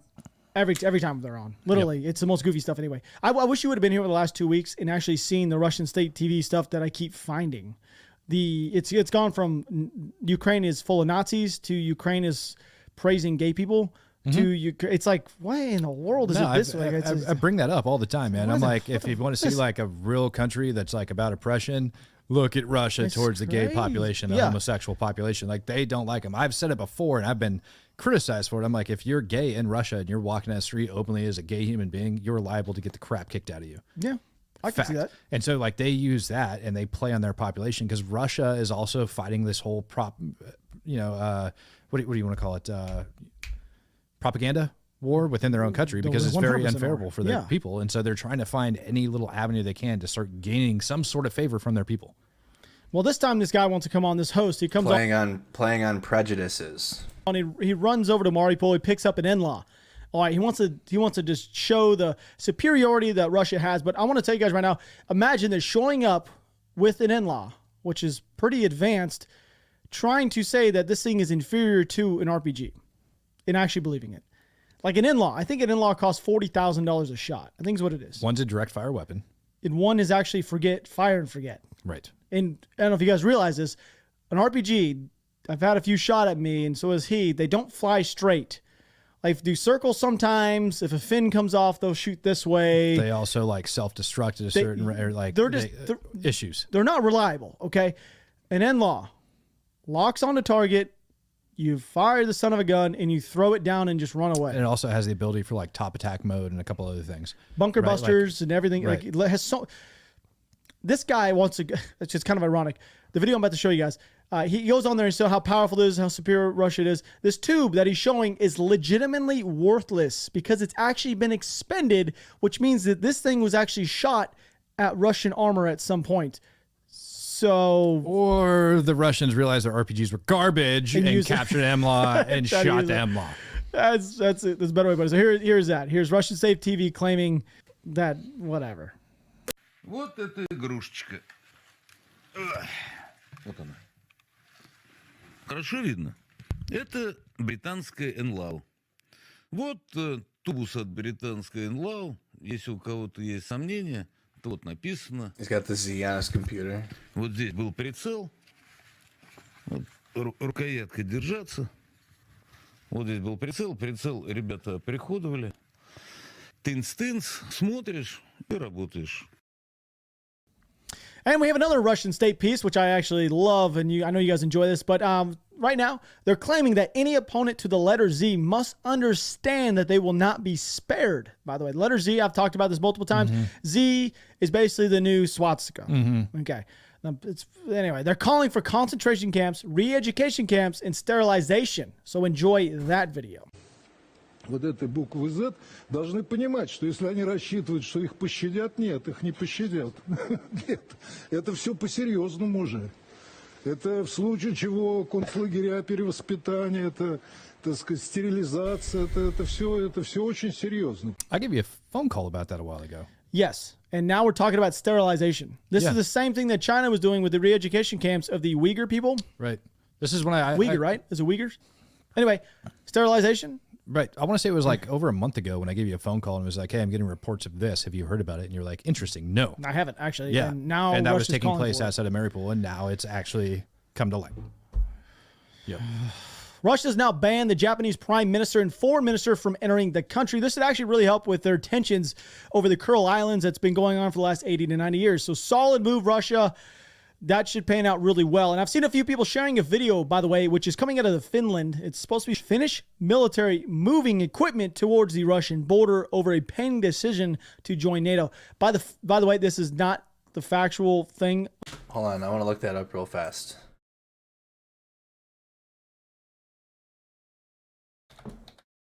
Japan, Russia. Russia bans, wow. Russia bans entry of Japan Prime Minister, 62 others indefinitely. Tokyo. Russia said Wednesday it would ban the entry of Japanese Prime Minister Fumio Kishida and many high-ranking officials for an indefinite period in a fresh round of sanctions against Japan, amid rising tensions between the two countries over the crisis in Ukraine. Oh. Where's the pot? And it's just keep stirring it. There's just it's world like it's brewing in real time. How many of us are watching? Nearly 750. We usually have like nearly 1,000 every night just sitting here watching it every night. The world about to... Goodness. What do you guys think of this? The entry ban announced by Russia's foreign ministry targets 63 Japanese citizens, including Foreign Minister Yoshimasa Hayashi, Defense Minister Nobu Kishi, and Chief Cabinet Secretary Hirokazu Matsuno. Widely seen as a retaliation against Japanese government's series of punitive measures against Russia since it started attacking Ukraine in late February, the ministry accused Tokyo of launching an unprecedented anti-Russian campaign with unacceptable rhetoric. And it's hurting its economy and international prestige. Kishida rebutted Russia's announcement, telling reporters in Rome it's unacceptable and that Russia's is completely responsible for pushing bilateral ties to the current situation. Japanese officials believe the ban will have no impact on the government as it has no plan to send a senior figure to Russia. Executives of major Japanese media organizations such as Yomiuri Shimbun and the Nikkei Business Daily and university professors were also included in the list released by the ministry. With the United States and European countries, Japan has implemented a number of sanctions against Russia and for its invasion of Ukraine, including freezing of the assets of Russian President Vladimir Putin and other officials. Russia has already barred a number of Western leaders from entering the country, including U.S. President Joe Biden, British Prime Minister Boris Johnson, and Canadian Prime Minister Justin Trudeau, in retaliation against sanctions imposed by the nations. Relations between Japan and Russia have sank to their lowest level in decades. After Japan joined the West's efforts to squeeze Russia's economy, the country's foreign ministry said in March it would suspend negotiations for a post-war treaty with Tokyo. The Russian ministry also said that it would halt a visa-free program that allowed former Japanese residents to periodically visit the Moscow-controlled Japan-claimed islands off Hokkaido, while indicating it will withdraw from joint economic activities on the disputed islands. As negotiations over the Northern Territories have been suspended, it is not possible for Japan to take a more conciliatory attitude towards Russia.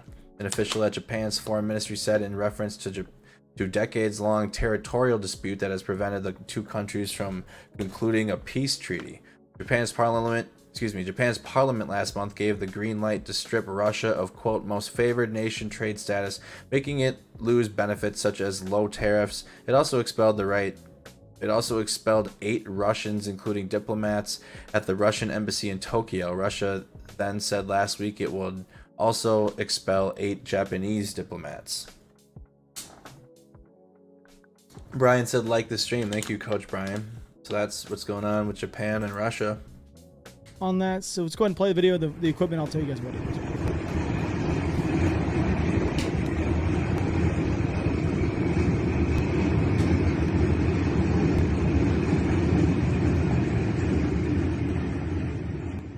The real truth is that Finland is not moving this equipment towards the Russian border due to joining NATO. It's actually moving these tanks and heavy equipment for an exercise that's actually called Aero 22 that was scheduled for over a year ago. Just to clear the air for anyone that was wondering why Finnish military might be moving their equipment. Well, these countries that work with NATO, they like to do operations together, training ops, so they can keep up to date. And working with other groups, because you got to think about it, when you're working in another country that doesn't speak your language, you probably want to keep up to date. Got to make sure you mesh. You mesh a little bit. So that's pretty much what's going on. So Ukraine has now received 80 of the 90 howitzers that were pledged to them by the United States. They have received 90,000 of the 144,000 howitzer rounds that was given to them inside the, I can't remember how many billions it was, 33 billion? Right, that's a big deal. $3.3 billion. Thank you so much, Mel C. Coach done. Now everyone else is Gosh dang. Yeah. I'm sorry, I can't remember the exact amount. I think it was $33 billion. Anyway, that's a big deal. So they got him. Okay, so we're going to be talking about Kharkiv for a little bit. As you guys do know, there's been some stuff that's going on. I want to let you know. Look at my pretty little map. It's beautiful. You like that map? So anybody who is new, I draw these up every single day. Red, Russia, blue, Ukraine. You got your mined areas, which you see right here. Logistical routes, Kupiansk, which is kind of funny. You know that I called Kupiansk as being the logistical hub before 2 weeks before anybody did, just because of the amount of routes that came into common it. sense. And Kupiansk is the hub. Now, with Kupiansk being the hub, I'm going to tell you guys right now, howitzers are about to do their job in a massive way. So American howitzers have actually seemed to found their targets for the first time just outside of Kharkiv. I have an aerial image I want to show you guys. This is coming from the town of Vasily, which is it's a fairly large supply convoy that is trying to utilize the woods as concealment. So I want to tell you guys right now, woods as concealment it's good, but it's not going to stop a howitzer from, well, doing meeting howitzer things. It's not, yeah. No. So, thank you, Lisa. Matter of fact, even if it bursts above, it's better that way. Still going to do it. It's going to do a lot of damage when it bursts above. So that was one of the supply routes that was coming in, and the video you're about to see is actually of the same convoy that was trying to hide from the American-made artillery being used by the Ukrainians. So enjoy that. Right off we saw this video yesterday. Right off the intersection. Are leaving. Had their vehicles off of it. So Ukrainian forces have taken the town of Moldova, which is just right here. And it has been said, I have not confirmed it, by the way, that they have also taken the town of Stary Saltiv. I'm not 100% confident in that, so I'm just going to leave it as it is. As you guys can see on the map, they have an assaulting element. They have multiple assaulting elements actually pushing north-northwest right now. The main route that they need to get through is to take the bridge that goes across Stary Saltiv on that, I can't see really what, it's a Severinodes River. So they need to take that main bridge. I'm going to assume the Russians may actually blow the bridge if they lose this city. I want to say they would, but the problem with that being if they think they're going to come back and take Kharkiv, then they got to find a new route in through this area. So maybe they don't. What do you think? Do you think they actually blow that bridge? Thank you, Twinsky1. You don't think There's so? no way if they want to assault back. That's what I'm saying. Like, do you think they're actually going to want to come back through Kharkiv at some point if they lose this area? Absolutely. Like it's freaking it's key terrain. They need it. I just think about it because the thing is, if you look at the mapping, the reason why they would want to push through Stary Saltiv, that will actually put, if they're actually being able to take that would put American, like the howitzers, in range of actually targeting the main supply routes coming down in. Yep. So that's why that area is it's so crucial for the Russians to actually hold. And I have a video of the 92nd Mechanized Brigade actually liberating the village. So here is that for you guys. Thank you, Cleve. Thank you so much. Вот так освобождаем шаг за шагом, село за селом нашу землю. Слава Украина! Героям слава! Рады? Конечно, мы не найдем, потому что... Все, вскрываем. Давай топор. Все, теперь мы вернулись. Да вы что? Я же уволена. Нет, я не какая могу. уволенная? Вот Кабрик вас назначает на мы пост. объединили округа, поэтому... Мы сейчас их объединим, и вы будете рулить Шестаковым. Да, не. But we are going to wait over the next 24 hours to get confirmation on that. And that is the case. I mean, this is just another indication that the Russian forces inside of the area of Kharkiv, they've had 7 BTGs worth of men. And a lot of people don't realize, I don't believe that their 7 BTGs worth of men is actually 700 to 1,000 like they claim. I think it's more like 350 to 500 max in a BTG. And it could have been, that's what they started with. That's what they started. And I really don't believe that they have, it's 7,000 men inside of this area. I think they're so hurting for men. I think it could be 3,000. Like I really do think so. Like if you're looking, that's a reasonable number. That seems a little bit, and they're getting pushed back like pretty heavily. And you put these howitzers and all these bigger artillery. It's a game changer. It's a massive game changer. We're talking about what do they get? 90,000 rounds. 90,000 rounds. It's a lot, man. Okay, so realize this, by the way. We gave them 90 howitzers. 144,000 rounds is more rounds than the barrels can take of those 90 howitzers. Right. I did the math on this. I think it was about a week ago. and it was like 30,000 extra rounds. Well, you now better it bet depends that on I- That's what we were talking about on our last. And thank you, Mika. Too. Thank you so much. And then Joellen, they listened to Coach and liked the stream. Thank you, Joellen and Mika. Yeah, they have plenty of rounds. It's the barrels that are the question. If they sent enough barrels with them, or if they, I don't think none of us thought they did, and it seems they agree. But Rob and they'll shoot those barrels out in that war, bro. They're gonna You shoot better them out. believe it. But I was also thinking the amount of charge that's on each round could also dictate the amount of rounds they could push through. Correct. Those barrels. Correct. But either way, they still have more rounds than the barrels can take.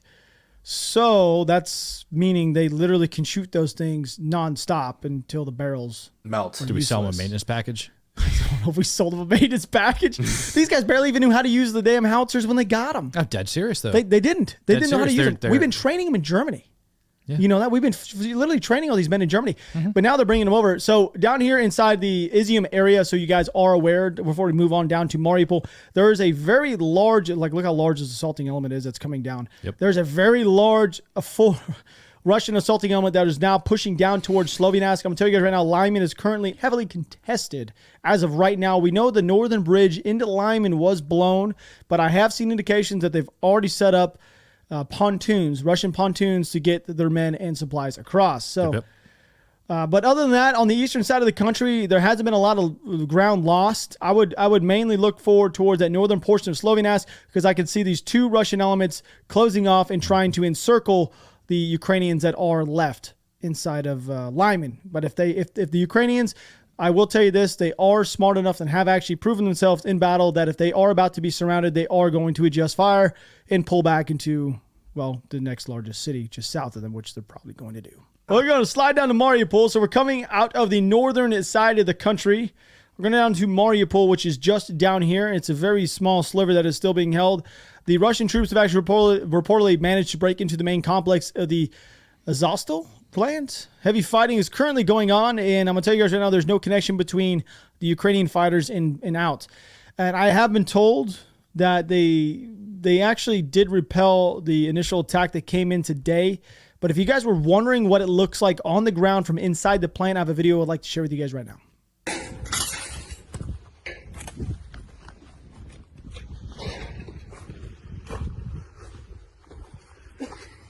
Чин-чин.